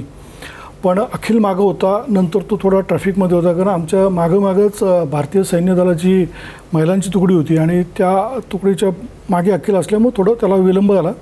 पण मी यांना सांगितलं नाही तर हे त्या दिवशी खाली पण आले असते. पण मी सांगितलं तुम्ही साऊथ कोलला थांबा अखिल येईपर्यंत आणि अखिल यांना जॉईन झाल्यावर मग ते दोघंही कॅम्प 2ला आले. पण साधारणतः 12 ते 13 तास चढाईसाठी लागतात आणि उतरायला 4 ते 5 तास लागतात. एव्हरेस्टवर एकूण जागा किती आहे? म्हणजे जो समिट आहे तो थोडा स्लोपिश आहे आणि तसे म्हटलं तर 20-25-30 जण कम्फर्टेबली उभे राहू शकतात अशी ती जागा आहे. म्हणजे तशी रिस्क नाही आहे की तुम्हाला खूप सिक्युअर्ड राहावं लागतं, पण कम्फर्टेबली 25 ते 30 जण उभे राहू शकतात. तरी जो तिकडे रोप फिक्स केला आहे त्याला आम्ही अँकर्ड राहणं प्रेफर करतो. Yes. कारण कॉर्नाईस वगैरे असू शकतात जे असं आहे की म्हणजे नेपाळ साईडनं असा स्लोप आहे आणि तिबेट साईडनं थोडा भाग असा आहे की जर का तुम्ही एकदम टिपवर उभा राहिला तर तो अख्खाचा अख्खा ढासळू शकतो. सो त्यामुळे एकदम समिटच्या एकदम एंडवर एंडवर कोणी नाही जात नाही, त्याच्या थोडं खालीच समिट मानतात. ट्रेकर्सकडून असं ऐकलं होतं की चढणं कठीण असतंच पण उतरणं त्याहून जास्त कठीण असतं. नक्कीच. चढत असतानाची आव्हानं तुम्ही सांगितली आहेत, उतरत असतानाची आव्हानं काय असतात? आहे सांगू सो ऑब्वियसली आम्हाला चढताना पण म्हणजे कॅम्प 4वरनं आम्ही 7 वाजता निघालो आणि आम्हाला पूर्ण अशी बाल्कनीपर्यंत ट्रॅफिकची लाईन दिसली पूर्ण. तर त्यात आम्ही ओव्हरटेक करून पुढे पुढे जात होतो. म्हणजे जेवढे पण ट्रॅफिक जॅम होतं त्यातनं आम्ही ओव्हरटेक करून पुढे पुढे जात होतो. तिथेही धक्काबुक्की आहे. हो खूप जास्त. आणि हेच फक्त उतरताना ज्यावेळेला आम्हाला करायचं होतं त्यावेळेला ते एवढं रिस्की वाटत होतं की म्हणजे पूर्ण ट्रॅफिक जॅम आहे आणि त्यातनं आम्ही जर रोपमधनं एक बाजूला होऊन थोडंसं उतरायचं असेल तर ते खूप जास्त रिस्की होतं. कारण जर तिथून जर आमचा फॉल झाला असता तर तो इधर तिबेट साईडला आम्ही पडू शकत होतो किंवा नेपाळ साईडला खूप मोठा म्हणजे फॉल होऊ शकत होता. उतरताना चॅलेंजेस हे येतात की आपली बॉडी ऑलरेडी खूप जास्त थकलेली असते. म्हणजे आपण ऑलरेडी एक 7-8 तासाचा समिट पुश 8000 मीटरवरती अजून 800 मीटर केलेला असतो आणि त्या म्हणजे थकलेलं असताना तेवढं केअरफुली त्याच रॉक पॅचवरनं आणि सगळ्या ह्याच्यावरनं उतरणं हे खूप जास्त जड जातं. मेंटली अलर्ट राहणं खूप जास्त. जे मामानी सांगितलं की 2 जणांचा मृत्यू झाला त्यातला 1 जण तुम्हाला भेटला होता, Yes. तर तो प्रसंग काय होता मिहीर सांगशील? आम्ही ज्या वेळेला समिट अटेम्प्टला सुरुवात केली आणि आम्ही बाल्कनीचा जो फेस जो आहे तो क्लाइंब करत होतो त्यावेळेला जे मामांनी नाव घेतलं संदीप अरे म्हणून, तर त्याने समिटला खूप जास्त ऊन असताना त्याने गॉगल काढला आणि त्याला स्नो ब्लाइंडनेस झाला. त्यामुळे त्याला उतरायला खूप जास्त लेट म्हणजे होत होता.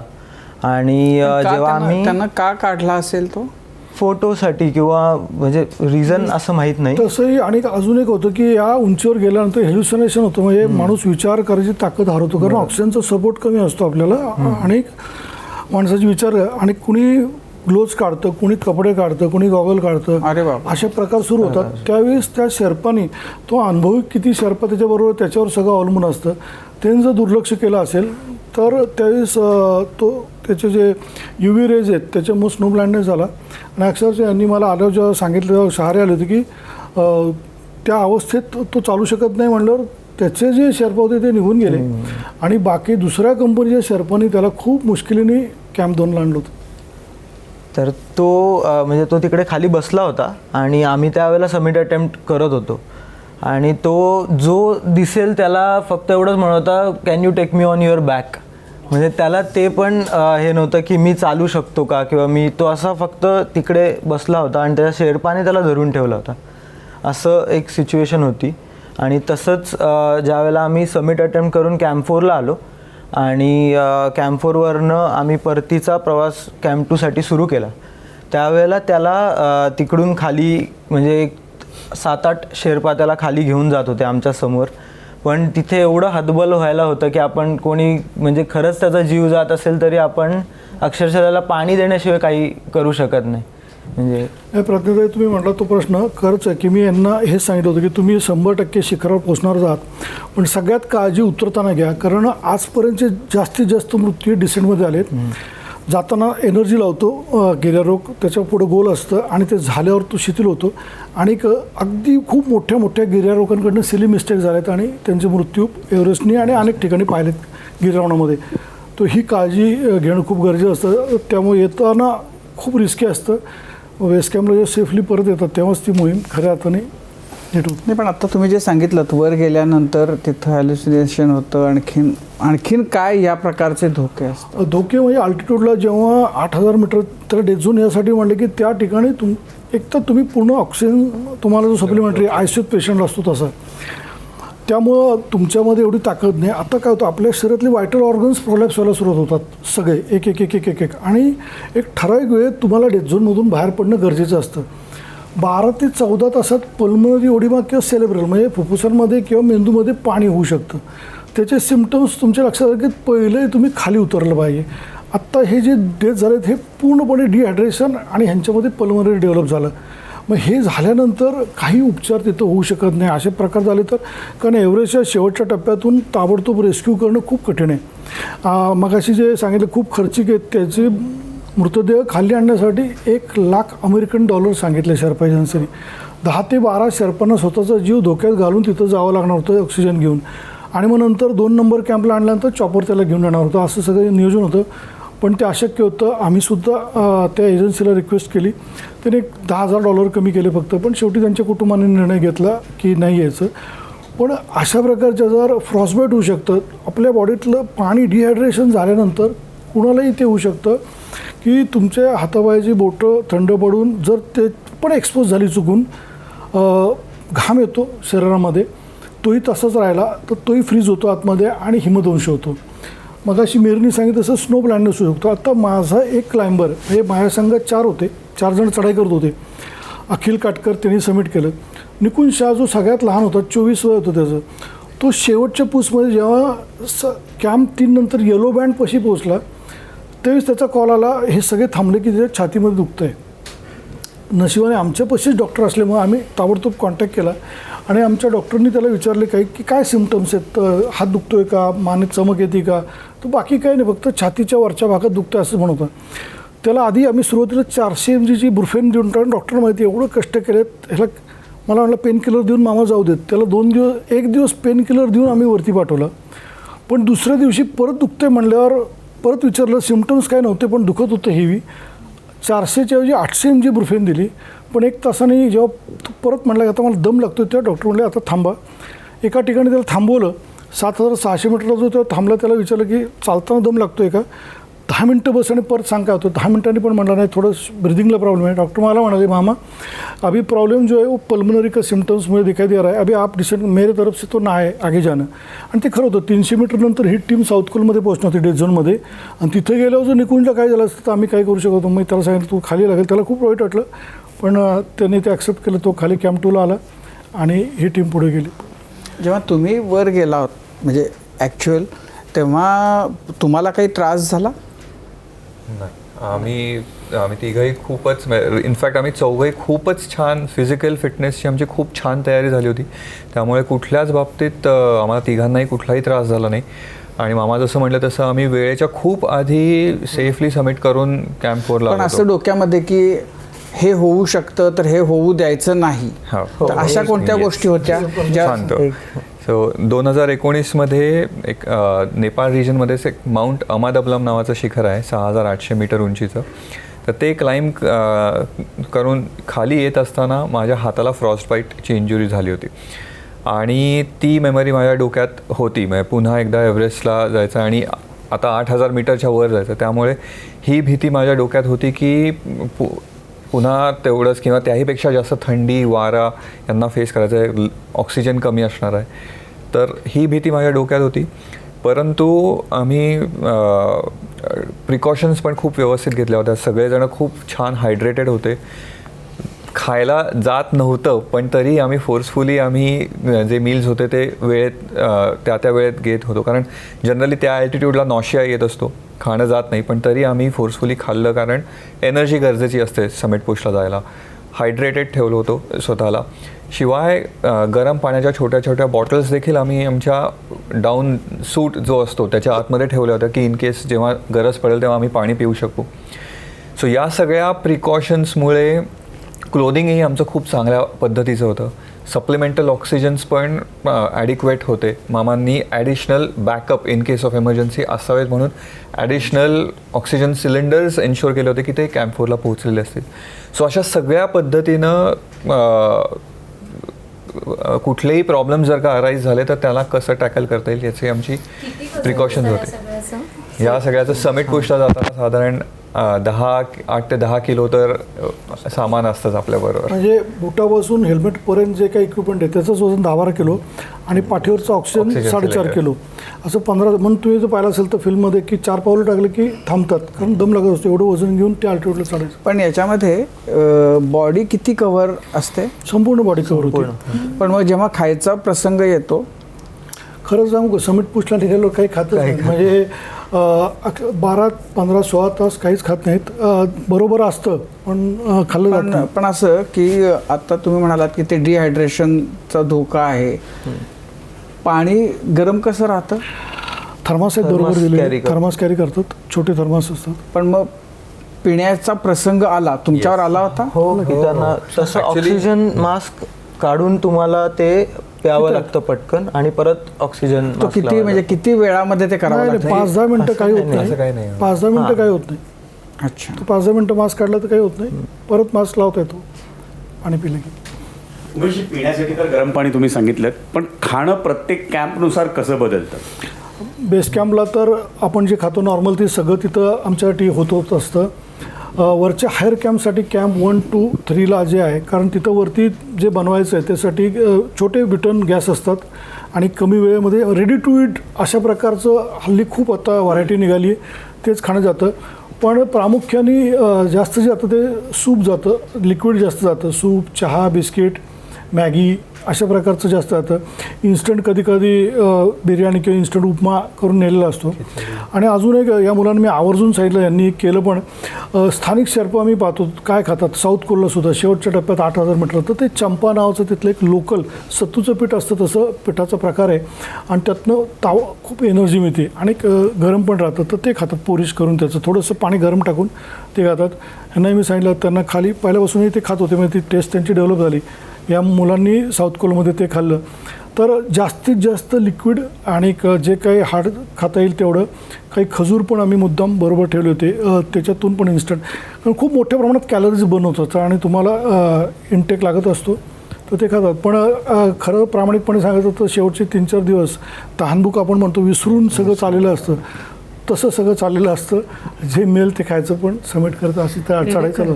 खरं तर मला तुम्हाला प्रश्न विचारायचा आहे. आत्ता आपल्या गप्पांमधनंच कळलं की तुम्ही IITian आहात आणि IITतनं इंजिनिअरिंग पूर्ण केलं आणि आता मात्र तुम्ही माउंटेनिअरिंग हाच तुमचा करिअर ऑप्शन निवडला. तर माउंटेनिअरिंगमध्ये काय असतात संधी ॲज अ करिअर? म्हणजे ते जर आता कोणाला करायचं असेल तर म्हणजे काय असतं? कारण जरी आपण हा साहसी खेळ म्हटलं तरी स्पर्धात्मक आहे का, किंवा कशा संधी असतात, कसं असतं आर्थिक गणित? राईट. माउंटेनिअरिंग हा कॉम्पिटेटिव्ह स्पोर्ट नाही. कॉम्पिटिशन स्वतःशीच असते. आपण स्वतःला दरवेळेस कसं चांगल्या पद्धतीनं परफॉर्म करता येईल या दृष्टीनं.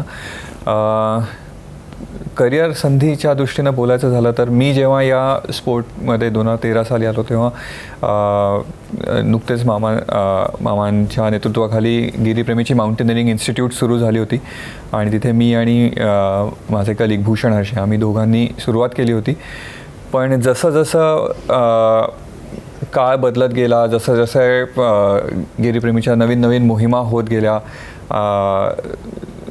माउंटेनिअरिंग लोकांना आवडायला लागलं, लोकांपर्यंत पोहोचायला लागलं वेगवेगळ्या पिक्चर्सच्या माध्यमातून किंवा वृत्तपत्रांच्या माध्यमातून. सो असं हे जसं जसं पोहोचायला लागलं तसं तसं गिर्यारोहणाकडे तरुणांचा ओढ वाढायला लागला.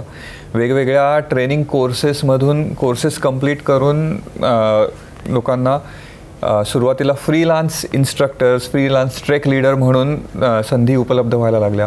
हळूहळू त्याच संधींचं रूपांतर फुल टाईम एम्प्लॉईजमध्ये व्हायला लागलं.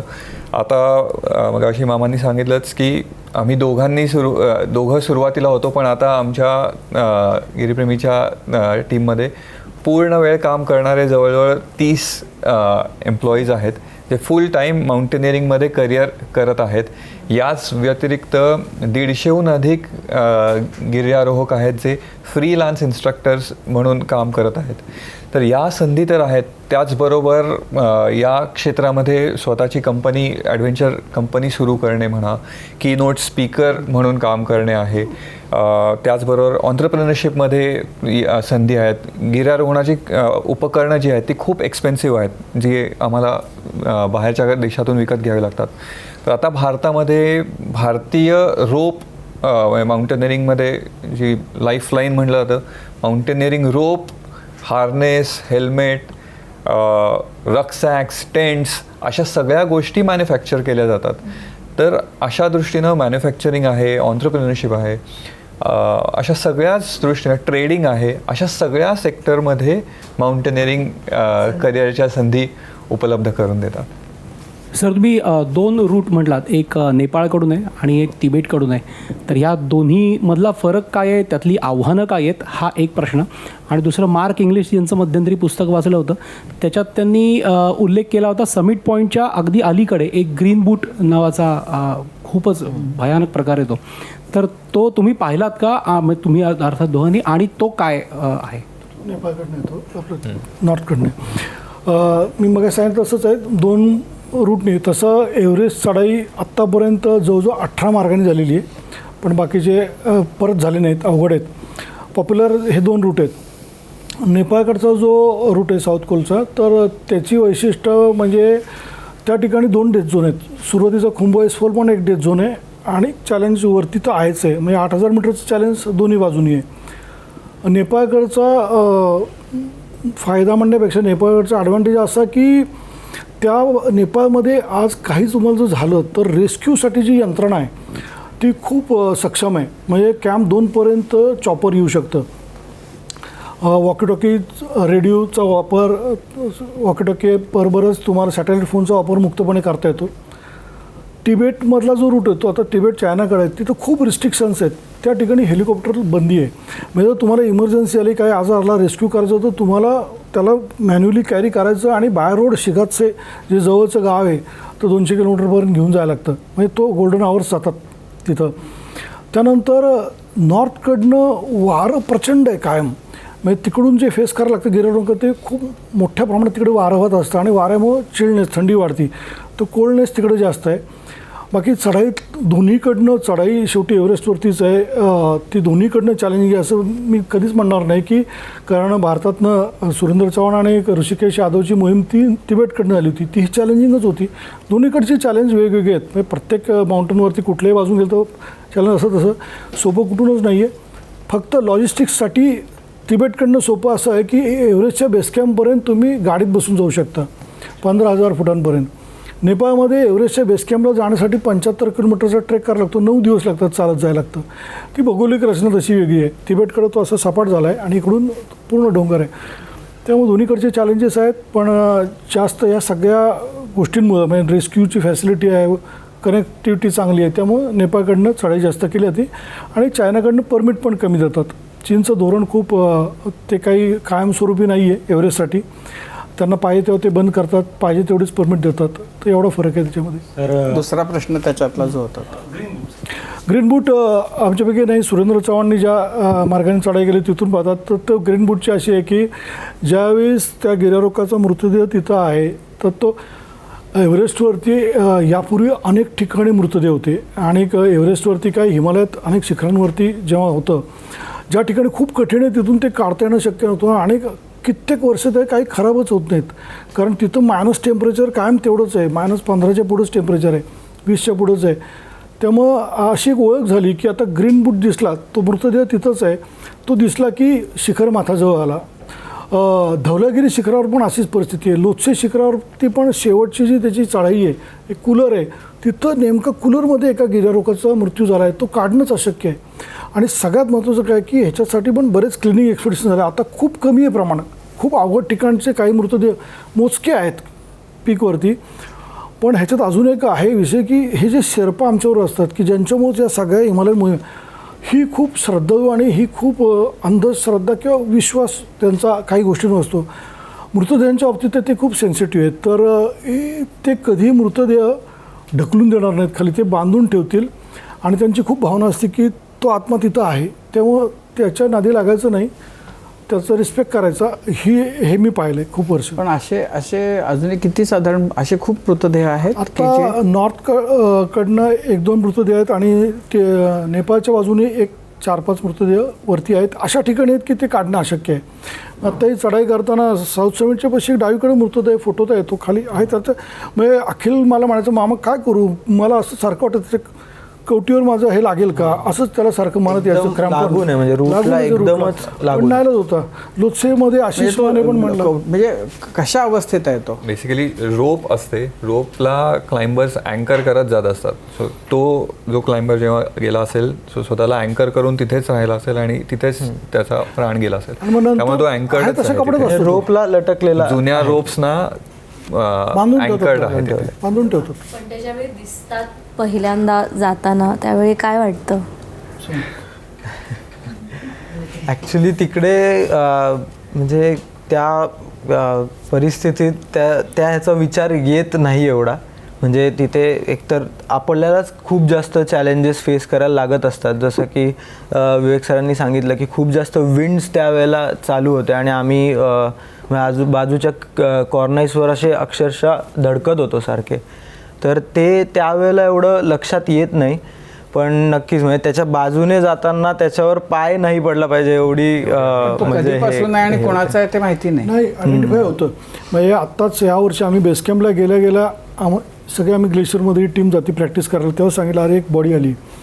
ती कुठली आली तर 2014 या साली खुंबू ग्लेशियरमध्ये 3 शेर्पांचा मृत्यू झाला होता आणि त्यांच्या बॉडी लोकेट झाले नव्हतं. कारण क्रिवायसेसमध्ये मग असे जे विवेकने सांगितलं खुंबूमध्ये क्रिवायसेस आहेत, हे मग वेगळ्या आहेत. त्या 50 मीटरपासून 500 मीटर खोल आहेत, त्याच्यात त्या गेले होते आतमध्ये. 2014च्या मेल्टिंगच्या प्रोसेसमध्ये बरोबर त्या वाहत आत्ता ग्लेशियरला बेसकॅम्प बशी आले. आणि ते एका शेर्पाची होती, माहिती होतं कपड्यांवरनं आणि ह्याच्या काही खाणाखुणा असतात, मिसिंग होता. पण त्या 3 मधली ही त्याच शेर्पाची ही पण कळालं आणि मग ती बॉडी डिस्पॅच झाली. नंतर कळतात बऱ्यापैकी खाणाखुणा कळतात. तर महाराष्ट्रामध्ये सुद्धा कळसुबाईचं शिखर असेल, छत्रपती शिवाजी महाराजांचे काही किल्ले आहेत, तोरणा असेल किंवा हरिश्चंद्रगड असेल, तर असे काही किल्ले आहेत जिथं अनेक जण ट्रेक करण्यासाठी तरुण मुलं जात आहेत आणि अनेक अपघातांच्या बातम्यासुद्धा आमच्यापर्यंत येतात. तर एखादा जर जो सुरुवातीचा बिगनर आहे, ट्रेकिंगचा विचार करत असेल, त्यानं काय काळजी घेतली पाहिजे आणि काय काय इक्विपमेंट सोबत ठेवले पाहिजे? तुमचा प्रश्न खरंच खूप छान आहे. मग अशी तुम्ही विचारलं ते सांगणार होतो. हे का ते अजून खूप गल्लत आहे की ॲडव्हेंचर स्पोर्ट्स, गिर्यारोहण हा ॲडव्हेंचर स्पोर्ट्स पण आहे आणि गिर्यारोहण हे ॲडव्हेंचर टुरिझममध्ये पण आहे आणि ते लोकांना कळत नाही. विवेकनी आणि मिहिरनी अखिलनी जेव्हा आज एव्हरेस्टवरती चढाई केली, त्यासाठी त्यांनी आपल्या आयुष्यातली 4-5 वर्ष दिली. ॲथलीटसारखा व्यायाम केला आहे, फिजिकल फिटनेससाठी खूप मेहनत घेतली, मेंटल फिटनेससाठी खूप मेहनत घेतली. एखादा ॲथलीट करतो तसंच कष्ट त्यांनी घेतलेत. त्यासाठीचं इक्विपमेंट काय वापरायचं, त्याचा सराव, त्याचं शिक्षण, सगळं प्रशिक्षण घेतलं आणि अनुभव घेतला आणि मग ती चढाई झाली. ॲडव्हेंचर टुरिझम हा आत्ता अलीकडच्या 8-10 वर्षात उदयास आलेला आपल्या देशात चांगली गोष्ट आहे. याच्यात अनेकांना रोजगार उपलब्ध झाला आहे. आज मी राजूजींना मगाशी सांगतो 10,000पेक्षा जास्त छोटे मोठे ॲडव्हेंचर टूर ऑपरेटर्स आपल्या राज्यात आहेत. संपूर्ण देशात पण भरपूर आणि जगभर लोक ॲडव्हेंचर करू लागलेत वेगवेगळ्या प्रकारचं. तर ह्याच्यात काय होतं, ह्याच्यात माझा आणि गिर्यारोहणाचा काही संबंध नाही, चढाईचा संबंध नाही. पण माझ्याकडे पैसे आणि मी 5,000 रुपये भरतो आणि ड्यूक स्नोच्या रॅपलिंगमध्ये किंवा चढाईमध्ये पण आज सामील होतो. मी कधी आयुष्यात केलं, मग तिथं ते सगळे माझ्याकडनं करून घेतात. मग माझ्यासाठी ती एक फन ॲक्टिव्हिटी झाली. संध्याकाळी माझा आणि साहसाचा संबंध संपला. आता अशा प्रकारचं साहस करणारी लोक खूप झाली आहेत आणि तिथं काळजीचा विषय आहे. शेवटी साहस करायचं, ट्रेकसुद्धा छोटा करायचा म्हणला तरी तुम्हाला थोडं साहस म्हणलं की धोका मागोमाग आलाच. तर ते जाणून घेऊन कुणीही करू शकता. आपल्यापैकी कुणीसुद्धा ट्रेकिंगला भटकंतीला कुठेही जाऊ शकतो. पण थोडी माहिती करून कुठल्या सीझनमध्ये आपण कुठं जातो आहे, आपण जातो आहे तिथं आपल्यावर गाईड असणं आवश्यक आहे का, आपण कसं जातो आहे, चप्पल जातो आहे का, बूट घातले पाहिजेत, मधमाशा चावणार का, आपण काय करतो आहे, अनेक गोष्टी त्याच्यात. ह्याचं कुठलाही विचार न करता हल्ली काय एक वेगळ्या डेस्टिनेशनला यायचं आणि मग तिथं जाऊन मी सेल्फी काढायची, फेसबुक लाईव्ह करून दाखवायचं मी कड्याच्या कडेला उभा आहे, पाऊस पडतो आहे, धुकं आहे, तटबंदी नाजूक आहे, तरी मला माहीत नाही खाली दरी आहे, पण तिथं जाऊन मी काहीतरी करतो आहे. हे जे काही प्रकार वाढलेत ह्याच्यातून सगळे अपघात. म्हणजे आत्ता जे अलीकडच्या 8-10 वर्षात आम्ही Maharashtra mountains rescue coordination centre नावाची एक हेल्पलाईन चालवतो. 24 तास ती उडी आहे. कुठेही सह्याद्रीत दुर्गम ठिकाण झालं की आमचे गिर्यारोहक तिथं जाऊन वेगवेगळ्या भागातली मदत करतायत. अनुभव की गिर्यारोहक जो आहे तो गिर्यारोहण करताना सह्याद्रीत पडला आहे अशी उदाहरणं आत्ताच्या 10 वर्षात मी सांगतो 2-3 आहेत फक्त की जे क्लाइम्बिंग करताना पडलेत, आणि बाकीचे सगळे आता सुरुवातच होईल, पावसाळा आला ना बघा सुरूच होतं आहे, आणि मग खूप मोठ्या प्रमाणात. आणि फक्त मग माझं खूप अगदी नम्र विनंती सगळ्यांनाच की कुठे बातमी देताना गिर्यारोगाचा आम्हाला खूप त्रास होतो. गिर्यारोगाचा फ्रंट पेजला बातमी येते की गिर्यारोगाचा मृत्यू झाला. तो गिर्यारोग नाही आहे, तो हौशी पर्यटक आहे, सह्याद्रीत फिरणारा किंवा हिमालयात जाणारा, आणि तर ती खूप मोठे फरक येतो. मात्र त्यांनी पण काळजी घेतली पाहिजे. यासाठी अवेअरनेससाठीच काम करावं लागतं आहे. आमच्या सगळ्या वेगवेगळ्या संस्थांच्या माध्यमातून, अखिल मराठी गिर्यारोहण संस्थेच्या माध्यमातून आम्ही यासाठी प्रबोधन करतो, अवेअरनेस करतो, आणि जे कोणी ऑर्गनाईज करतात त्यांनाही सगळे आमचे सगळे मित्र आहेत ते चांगले, पण त्यांनाही आम्ही तेच सांगतो की निसर्गात जाताना साहस करताना काही पथ्याची पाळी पाहिजे ती पाळा, आणि तो आनंद घ्या, 100% घेतला पाहिजे आनंद. गिरीप्रेमीनं जे काम आता सुरू केलं, आता तर त्याच्यामध्ये तुम्ही डिप्लोमा वगैरे पण सुरू केला, तर हे जे म्हणजे हे आहे डिप्लोमा कोण करू शकतं आणि काय त्याच्यासाठीच्या अटी काय असतं? बरोबर. गिरीप्रेमीने 12 नंतर हेच ठरवलं की हे सगळं साहसी कल्चर वाढलं पाहिजे समाजात, त्याचे प्रचंड फायदे आहेत, आणि यासाठी त्याचं प्रशिक्षण देणारी यंत्रणा असेल तर ते निकोपपणे हे कल्चर वाढेल. आणि म्हणून गिरीप्रेमीने माउंटेन ट्रेनिंग इन्स्टिट्यूट 2015मध्ये पुण्यात सुरू केली, जी आपल्या साऊथ इंडियातली पहिली आहे. आणि ह्याच्यामध्ये हाही प्रयत्न सर करतो आहे की राजूजी की ॲडव्हेंचर हा एज्युकेशनचा भाग असला पाहिजे.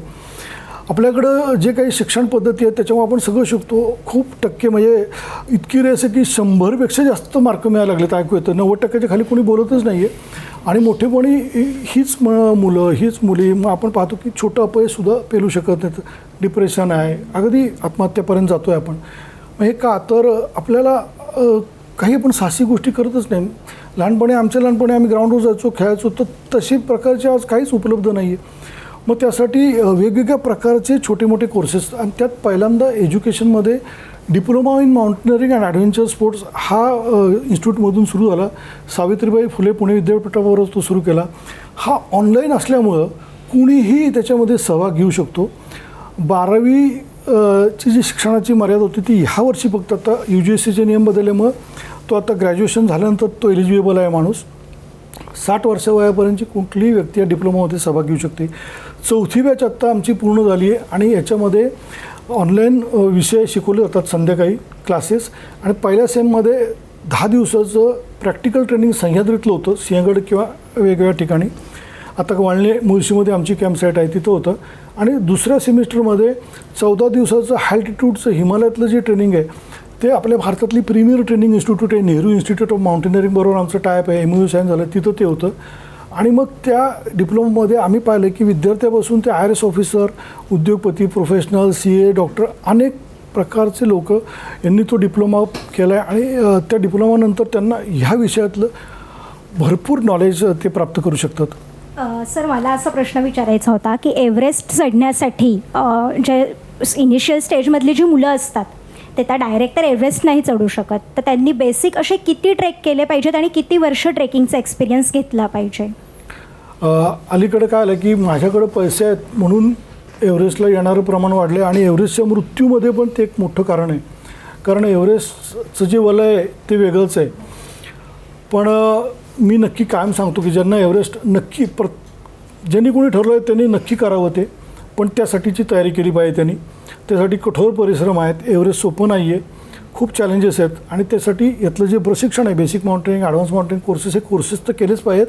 कारण जेव्हा तुम्ही 25-30 दिवस ते प्रशिक्षण घेता त्यावेळेसच तुम्हाला सगळ्या गोष्टी नीट माहिती होतात. आणि प्रशिक्षण घेतल्यानंतर मग स्वतःला ट्रेनिंग करून तसं घडवणं, यासाठी एव्हरेस्टची उंची 8,000 मीटरपेक्षा जास्त आहे. तर सुरुवातीच्या टप्प्यात मी सांगतो तुम्ही 6,000 मीटरचं एखादं छोटं पीक क्लाइंब केलं पाहिजे. तुम्ही ते पीक क्लाइंब केल्यावर तुम्हाला पहिलं तुमच्या शरीराचं जजमेंट येतं. कधी कधी असं असतं की मी इथं फिजिकली खूप फिट आहे, ग्राउंडवर खूप चांगला आहे, ॲथलीट आहे, पण माझी बॉडी अल्टिट्यूडला साथ देईलच याची खात्री आहे. ते तुम्हाला तिथं गेल्यावर टेस्ट केल्यावर कळतं. आणि जर तुमचं शरीर तुम्हाला साथ देत असेल अतिउंचीवर, नॉर्मली 100मधल्या 90 लोकांचं शरीर साथ देतं, 10% आम्ही पाहिले साथ देत नाही. मग त्या लोकांनी पुढे जाऊन 7,000 मीटरचा टप्पा पण गाठला पाहिजे.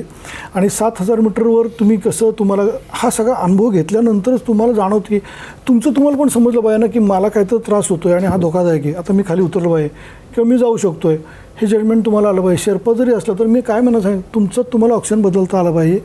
तुमचं शेर्पा पण माणूस आहे, तोही आजारी पडतो, तर तुम्हाला खाली पण येता आलं पाहिजे. तर एवढे तुम्ही सक्षम जेव्हा व्हाल त्याच्यानंतर तुम्ही एव्हरेस्टची चढाई करा, असंच मी कायम सांगतो. आणि ह्याला कमीत कमी 5 ते 6 वर्ष लागतात.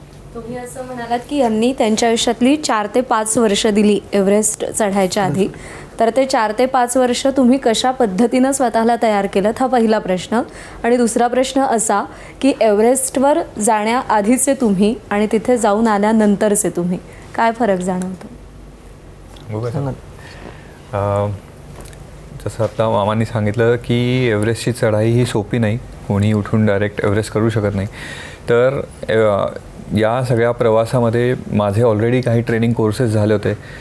एक रेस्क्यूचा कोर्स बाकी होता, तर तो रेस्क्यूचा कोर्स मी या सगळ्या प्रवासामध्ये करून घेतला.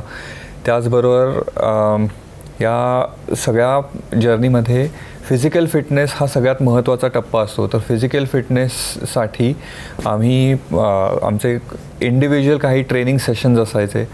त्यात कार्डिओ ट्रेनिंग असेल, काही स्ट्रेंथ ट्रेनिंग असेल, हे आम्ही करायचो. त्या व्यतिरिक्त सिंहगड अगदीच पुण्यापासून आम्हाला खूप जवळ आहे, त्यामुळे आठवड्यातून 1 दिवस कंपल्सरी सिंहगड चढणे हा आमचा महत्त्वाचा घटक होता. आणि हळूहळू सिंहगड चढाईमध्ये पाठीवर वजन घेऊन चढणे आणि ते हळूहळू वाढवत जाणे हा एक घटक होता. हे सगळं करत असताना जो समिट पुश आहे तो आम्हाला माहीत होतं 12 ते 15 तास कंटिन्युअस आम्हाला चढाई करायची आहे. त्यात थोडा जास्तही वेळ लागू शकतो. तर या दृष्टीनं कात्रज, सिंहगड, राजगड, तोरणा असा सलग ट्रेक आम्ही पाठीवर एक्स्ट्रा वजन घेऊन कंप्लीट केला. जो साधारण 50-55 किलोमीटरचा ट्रेक आहे, त्यालाही 15-16 तास लागले होते. हे कांचनजंगा एक्सपिडिशन जे 2019ला होतं, त्यावेळेस देखील आम्ही ही सगळी तयारी केली होती. तर या सगळ्या फिजिकल फिटनेस तयारीचा आम्हाला प्रचंड फायदा झाला. आणि त्याचबरोबर जेवढं फिजिकली फिट राहणं महत्त्वाचं आहे, तेवढंच मेंटली फिट राहणंही महत्त्वाचं आहे. कारण बरेचदा असे चॅलेंजेस येऊ शकतात की आता याच्या पुढे मी जाऊ शकेन का, हा विचार मनामध्ये डोक्यात येऊ शकतो. तर अशा घटना, अशा सिच्युएशन्सना फेस करण्याच्या दृष्टीनं मेंटल प्रिपरेशनसाठी आम्ही मेडिटेशन आहे, प्राणायाम आहे, असे वेगवेगळे एक्सरसाइजेस करायचो. मामा स्वतः आमचं सेशन आम्ही एकत्र जमायचो आणि तेव्हा मामा आमचं सेशन घ्यायचे. तर ह्या मेंटल फिजिकल फिटनेसचा आम्हाला खूप फायदा झाला. आणि हे 1-2 वर्षामध्ये घडून येत नाहीत, तर त्याला कमिटमेंट आणि कंटिन्युअस प्रिपरेशन असणं गरजेचं असतं. त्यामुळं हा एवढा वेळ लागू शकतो. आणि ऑफकोर्स या सगळ्या आम्ही दोघंही माउंटेनरिंग फील्डमध्येच असल्यामुळे सह्याद्रीतली भटकंती, सह्याद्रीतलं रॉक क्लाइम्बिंग, हिमालयामधले ट्रेक्स, हिमालयामधले ट्रेनिंग कोर्सेस, यामध्ये आमचं ॲक्टिव्ह पार्टिसिपेशन असायचं. त्यामुळे फिजिकली फिट राहणं हा न राहणं ऑप्शनच नव्हता. We were always on toes when it comes to physical fitness and mental preparation. सर्वात कठीण शिखर कोणतं आहे? म्हणजे एव्हरेस्टबद्दल सगळे बोलतात, पण ते ग्लॅमरस तितकंच आहे. पण मला विचारायचं की सर्वायवल रेट सगळ्यात कमी कुठला आहे, कुठल्या शिखराचं आहे? अन्नपूर्णा. अष्टादरी शिखरांमध्ये अन्नपूर्णा म्हणून जे शिखर आहे ते क्रमांकाने 10वं आहे. आम्ही सुद्धा ही अष्टादरी मालिका एव्हरेस्टनंतर जी केली गिरीप्रेमींनी एव्हरेस्ट झाल्यानंतर 2012 नंतर जगात 8,000 म्हणजे डेथ झोनपेक्षा उंच अशी 14 शिखरं आहेत. त्यांना 48,000 असं म्हणलं एक क्लब येतो. आम्ही ठरवलं टप्प्याटप्प्याने याच्यावरती चढाई करायची आणि ती मालिका सुरू झाली. 2013मध्ये लोत्से केलं, 14मध्ये मकालू, कंचनजंगा, असं करत भारतीयांसाठी 8 शिखरं उपनक्ती सगळी केली. आणि शेवट आम्ही अन्नपूर्णा घेतलं. त्याचा डेथ रेशो 36 ते 37% इतका आहे, म्हणजे 100 जण जातात. आणि त्याचं कारण असं आहे की त्याच्या जिथून रूट आहे त्या रूटवर अनेक वेळा ॲव्हलांच होतो आणि ते अनअवॉइडेबल आहे. म्हणजे तुमचं नशीब चांगलं असेल तर तुम्ही वर गेलात, नाही तर ॲव्हलांचमध्ये अडकलात तर मृत्यू नक्की. पण ती पण मोहीम यशस्वी झाली 21मध्ये. आणि गिरीभूमीच्या 8ही मोहिमा सुदैवाने कुठलंही काहीही ॲक्सिडेंट तर दूर, पण काहीच छोटं खर्चटलं पण नाही कोणाला, अशा पद्धतीने सुखरूप परत झाल्या. मी स्वतःला कायम भाग्यवान समजतो आहे. 8ही मोहिमांचं नेतृत्व करायची संधी मला मिळाली. पण तुमचा प्रश्न असा होता की कुठला पर्वत अवघड आहे, तर खरं सांगतो मला अगदी प्रामाणिकपणे, आता मी 40-45 वर्ष आहे. परवा आमची एक टीम फ्रेंडशिप पर्वतावर गेली होती. 17,000 फूट उंच आहे फक्त, म्हणजे एव्हरेस्टचा बेस कॅम्प 17,500 आहे. पण तो फ्रेंडशिप शिखरसुद्धा जर तिथलं हवामान जर बदललं तर एव्हरेस्ट होईल पण फ्रेंडशिप होणार नाही. त्यामुळे ह्या खेळात असं आहे की तुम्ही जेव्हा जाताय तेव्हा तो पर्वतावरचं वातावरण कसं, रूट कसं आहे. म्हणजे कधीकधी विवेक एखादं शिखर चढताना हवामान अनुकूल आहे, तो व्यवस्थित चढून जाईल, तिथलं बर्फ व्यवस्थित आहे. आणि तेच शिखरावरती जर गेला ते जर हवामान नसेल बरोबर, तिथं जास्त स्नो पडला असेल किंवा जास्त आईस पडला तर ते शिखर त्याच्यासाठी कठीण होईल. इतकं याच्यात वेगळेपण आहे या खेळामध्ये. मगाशी एक म्हटलं असं कॉम्पिटेटिव्ह स्पोर्ट्स नाही आहे, पण खूप चॅलेंजिंग असं ॲडव्हेंचर स्पोर्ट्स आहे. सर, याच अनुषंगाने आत्ता म्हणजे तुम्ही हे उत्तर देताना अन्नपूर्णाचं नाव घेतलं, पण म्हणजे एव्हरेस्टचं स्वतःचं कठीण त्याची म्हणजे काठिण्य पातळी आहेच, पण तुम्हाला तिघांनाही इतकं तुम्ही फिरलेले असाल, वेगवेगळे ट्रेक केलेले असतील, वेगवेगळी शिखरं पाहिलेत, खरोखर मजा आली किंवा खरोखर समाधान लाभलं असं कुठलं ट्रेक तुम्हाला जाणवतं? मला विवेकला मग दोघांना समाधान मी कायम सांगतो एव्हरेस्ट आहेच. एव्हरेस्टचं म्हणजे ते भूत आहे किंवा काय म्हणा तुम्ही त्याला, त्याची उंची ती आहे ना 8, त्याच्यापेक्षा उंच कोण नाही, होणार पण नाही. पण ज्यावेळेस आम्ही मेरूचा ध्यास घेतला होता, भारतीय हिमालयात गंगोत्रीच्या परिसरामध्ये मेरू नावाचं शिखर आहे, स्कंदपुराणात वर्णन तोच मेरू पर्वत आहे, अमृतमान. 6,660 मीटर एवढीच उंची आहे त्याची, अतिशय कठीण आहे. त्या शिखरावर आम्ही जाईपर्यंत जगातनं कुणी चढाई केली नव्हती. त्या शिखराच्या बेसकॅम्पला पोचणंसुद्धा एक दिव्य होतं. आम्ही एक 22मध्ये मी विवेक वरुण भागवत आम्ही गेलो. आधी पहिलं बेसकॅम्पला कसं पोचायचं ते शोधून काढला रस्ता, आणि 23मध्ये 2 प्रयत्नानंतर मेरू शिखरावरती चढाई केली. विवेक त्याचा 100 मीटर आहे. जगातनं पहिली चढाई, भारतातल्या जगातनं पहिली चढाई मेरूवर झाली. त्याची फिल्म यूट्यूबवर आहे 40 मिनिटाची. जी फिल्म जगातल्या 8 देशांमध्ये माउंटन फिल्म फेस्टिवलमध्ये स्क्रीनिंग झालं आणि स्पेनला त्याला पारितोषिक मिळालं. अतिशय अवघड आहे. म्हणजे विवेक म्हणाला मामा त्यांनी तेव्हा कांचनजंगा केलं होतं. म्हणजे काठिण्य पातळी म्हणाल तर एव्हरेस्टपेक्षा 25 पट अवघड आहे. पण अजून आपल्या देशामध्ये या खेळाबद्दल आत्ता हळूहळू लोकांना माहिती होत आहेत. तो मेरू केलेला विवेक शिवदे लोकांना नव्हता माहिती, पण एव्हरेस्ट केलेला विवेक शिवदे आज सगळ्यांना माहिती. त्याचं एक वेगळं समाधान मला आहे. पण हळूहळू असं तुमच्या माध्यमातून हा खेळ लोकांपर्यंत जेव्हा पोचेल ना, हे परदेशामध्ये मी परत सांगतो, सचिन तेंडुलकरनी शतक नाही केलं पण 50 धावा जरी केलं तर त्याच्यावरती खूप लिहिलं जातं. त्या धावा कशा केल्या, ते कसे आणि कारण तो खेळ खूप पॉप्युलर आहे. हा सुद्धा खेळ तर ट्रान्झिट पिरियडमध्ये मी कायम सांगत असतो. हळूहळू आपल्याकडे पण लोकांना हे आवडू लागलं. अनेक जण येत आहेत परदेशामध्ये. एखाद्या गणेश मोरे जेव्हा 12मध्ये खाली आला, तो फॉरेन कंपनी, त्याच्या कंपनीने त्याला दिल्लीला बोलून त्याचं लेक्चर ठेवलं होतं, मोटिवेशनल टॉक. साऊथ कोलपर्यंत गेलं माणसं, कारण त्याने जी कामगिरी केली होती. तर मला असं वाटतं की त्या कामगिरीचं पण महत्त्व, त्या कामगिरीवर पुस्तकं लिहिलीत, समिट नाही झालं तरी. पण आपल्याकडे आत्ता हे बदलतं आहे. हळूहळू नक्की होईल. अजून एक 10 वर्षांनी 20 वर्षांनी तुमच्या प्रत्येक अचिव्हमेंटचं लोक मूल्यमापन करतील. आणि त्याचं शेवटचा प्रश्न की जसं गिरीप्रेमी तुम्ही केलं आणि आता सगळी अशी शिखरं सर करताय, सागरप्रेमी वगैरे काहीतरी करून तळ पण गाठावा, समुद्राचा तो जाणून घ्यावा, असं नाही वाटलं कधी?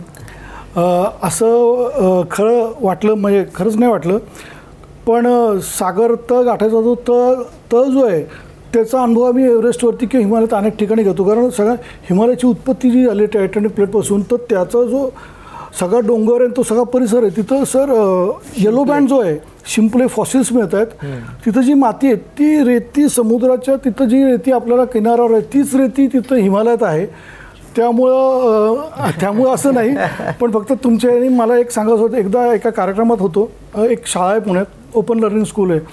मला त्या शाळेत गेल्यावर ती मुलं इतकी हुशार होती, त्यांनी इतका अभ्यास करून ठेवला होता. मला आज जड पण होतं, कारण तुम्ही काय, तर मी यांना म्हणत होतो राजूजी मला कुठंतरी पकडतील, पण अजून झालं नाही. तसं बरं वाटतं आहे. पण त्या शाळेतल्या एका बारक्या मुलीने विचारलं की तुम्ही सारखं सांगताय की ऑक्सिजन कमी, मग ते प्रेशर येतं, मग तिथं हे, तर तेवढंच फूट खाली समुद्रात गेल्यावर काय प्रेशर येईल, हा प्रश्न तिने मला विचारला. आणि मग तुम्ही कसं फेस कराल, तुम्ही तिथेही ऑक्सिजनचा प्रॉब्लेम होणार आहे, मग तिथं कुठल्या प्रकारचं सिलेंडर वापराल आणि तुमचे ते ऑक्सिजन सपोर्ट करतील का सगळे, असा प्रश्न मला विचारला होता. ती एक आठवण सांगितली. तुम्ही मेरू पर्वताचा उल्लेख केला, ज्याचा पुराणांमध्ये उल्लेख आहे. पुराणांमध्ये उल्लेख असलेला आणखी एक पर्वत म्हणजे कैलास पर्वत, जो अजूनपर्यंत कुणीही सर करू शकलेलं नाही असं म्हणतात. त्यामागची कारणं काय आहेत, म्हणजे त्याची आध्यात्मिक कारणं अनेक सांगितली जातात, पण काय आव्हानं आहेत त्या मार्गावर? अगदी खरं म्हणजे अनेक वेळा हा प्रश्न विचारला जातो. हिंदू धर्म, जैन धर्म आणि बुद्धिस्ट या सगळ्या धर्मांमध्ये कैलास पर्वताचं महत्त्व खूप आहे. कैलास मानाची यात्रा करणं, कैलास पर्वताचं दर्शन घेणं फक्त लांबूनसुद्धा याला खूप महत्त्व आहे. कारण मान्यता अशी की प्रत्यक्ष शिवशंकराचं ते घर आहे, वास्तव्यस्थान तिथं आहे. तो होली पर्वत आहे, रिलिजियस आहे, धार्मिक आहे आणि त्यामुळं त्या पर्वतावरती पाय ठेवायचा नाही हे पहिल्यापासून सगळ्यांनी ठरवलं आहे. आपल्याला कैलासबद्दल पण असे अनेक पर्वत हिमालयात आहेत की जे होली माउंटन्स म्हणून म्हणजे एव्हरेस्ट रिजनमध्ये सुद्धा आत्ता असे काही पर्वत आहेत. आपल्या भारतीय हिमालयामध्ये सुद्धा असे काही पर्वत आहेत. सिक्कीममध्ये मॅक्झिमम पर्वत आहेत की ज्याच्यावरती सिक्कीम गव्हर्नमेंटने ते रिलिजियस माउंटन म्हणून डिक्लेअर केल्यामुळे तिथं चढायला परवानगी दिली जात नाही. हा आता आपल्याकडे जे काही येतात बातम्या त्या की तिथं मानवाने प्रयत्न केल्यामुळे ती नखं वाढायला लागली, मग तो चढायला गेला, तर ते सगळं चुकीचं आहे माझ्या मते तरी. असं काय नाही, श्रद्धेमुळेच त्यावरती कोणी चढाई करत नाही. असे अनेक पर्वत भारतात आहेत, हिमालयात अनेक पर्वत आहेत की ज्याच्यावरती मनुष्य पाय ठेवत नाही. शिवलिंग नावचं शिखर 2007मध्ये आम्ही केलं, तोही शिवस्वरूपच त्याला मानलं. तर त्या शिखरावर जेव्हा चढाई केली तर आम्ही त्याच्यापासून 10 फूट खालीच थांबून पूजा केली, त्याच्या प्रत्यक्ष शिखरावरती पाय ठेवला नाही. आपल्याकडं भारतातलं सर्वोच्च शिखर 8000मधलं 8000 मीटर कांचनजुंगा आहे, जे सिक्कीम हे भारत आणि नेपाळच्या बॉर्डरला आहे. काही भाग आपल्याकडे दार्जिलिंगमधून समोर दिसतं, आपल्याकडून त्याला बंदी आहे. कारण स्थानिक जी लेप्चा नावाची तिथं जमात आहे आदिवासी, ते कांचनजंगा देवता म्हणून मानतात. त्याची 5 शिखरं आहेत आणि ते पूजा करतात त्याची. तर सिक्कीम गव्हर्नमेंटने त्याला पूर्ण बॅन केलं आहे इकडून. तेव्हा कांचनजंगाची चढाई नेपाळ मार्गे केली जाते. तशी अनेक उदाहरणं आहेत. तुम्ही आता गप्पा मारताना असं म्हणालात की सर केलं असं आम्ही म्हणत नाही, आम्ही तिथपर्यंत पोहोचलो. ही नम्रता निसर्गाच्या सानिध्यात राहून आणि पर्वतरांगांमध्ये राहूनच माणसामध्ये येते. आणि तुम्ही सगळं आत्ता जे सांगताय ते इतकं थरारक आणि रोमांचक आहे की असं वाटतं की उद्या बॅग भरावी आणि निघावं आणि एखादं शिखर सर करावं. पण आम्हाला ते फिजिकली शक्य नाही आहे ह्याचीही जाणीव आहे. असं म्हणतात की best view comes after hardest climb. ते हार्डेस्ट क्लाइंब आमच्या नशिबात नाही आहे, पण ते तुम्ही केलं आहे. आणि जो बेस्ट व्ह्यू तुम्ही पाहिलात तो इथे बसल्या ठिकाणी आम्हालासुद्धा दाखवलात. इतकंच नाही तर या संपूर्ण क्षेत्रातल्या खाचाखोचाही सांगितल्यात, चढउतारही सांगितलेत. मनापासून आभारास कट्ट्यावर आलात त्याबद्दल. राजूजी, तुमचे आणि ABP माझ्या सगळ्या परिवाराचे खरंच खूप मनापासून मी धन्यवाद देतो. आज ह्या माध्यमातून परत एकदा गिर्यारोहण आणि ते का करतात लोक हा विषय खूप चांगल्या प्रकारे लोकांपर्यंत जातो आहे. याबद्दल तुमच्या सगळ्यांचं धन्यवाद. आणि यासोबतच माझा कट्टा powered by Chitale butter, bank of Maharashtra, चंदूकाका Saraf jewels, बरवा स्किन थेरपी, सोनाई पशु आहार, MSCIT आणि निसर्ग हब्स या विशेष कार्यक्रमात आत्ता इथेच थांबूया. प्रत्येक बातमीच्या अपडेटसाठी पाहत रहा ABP माझा.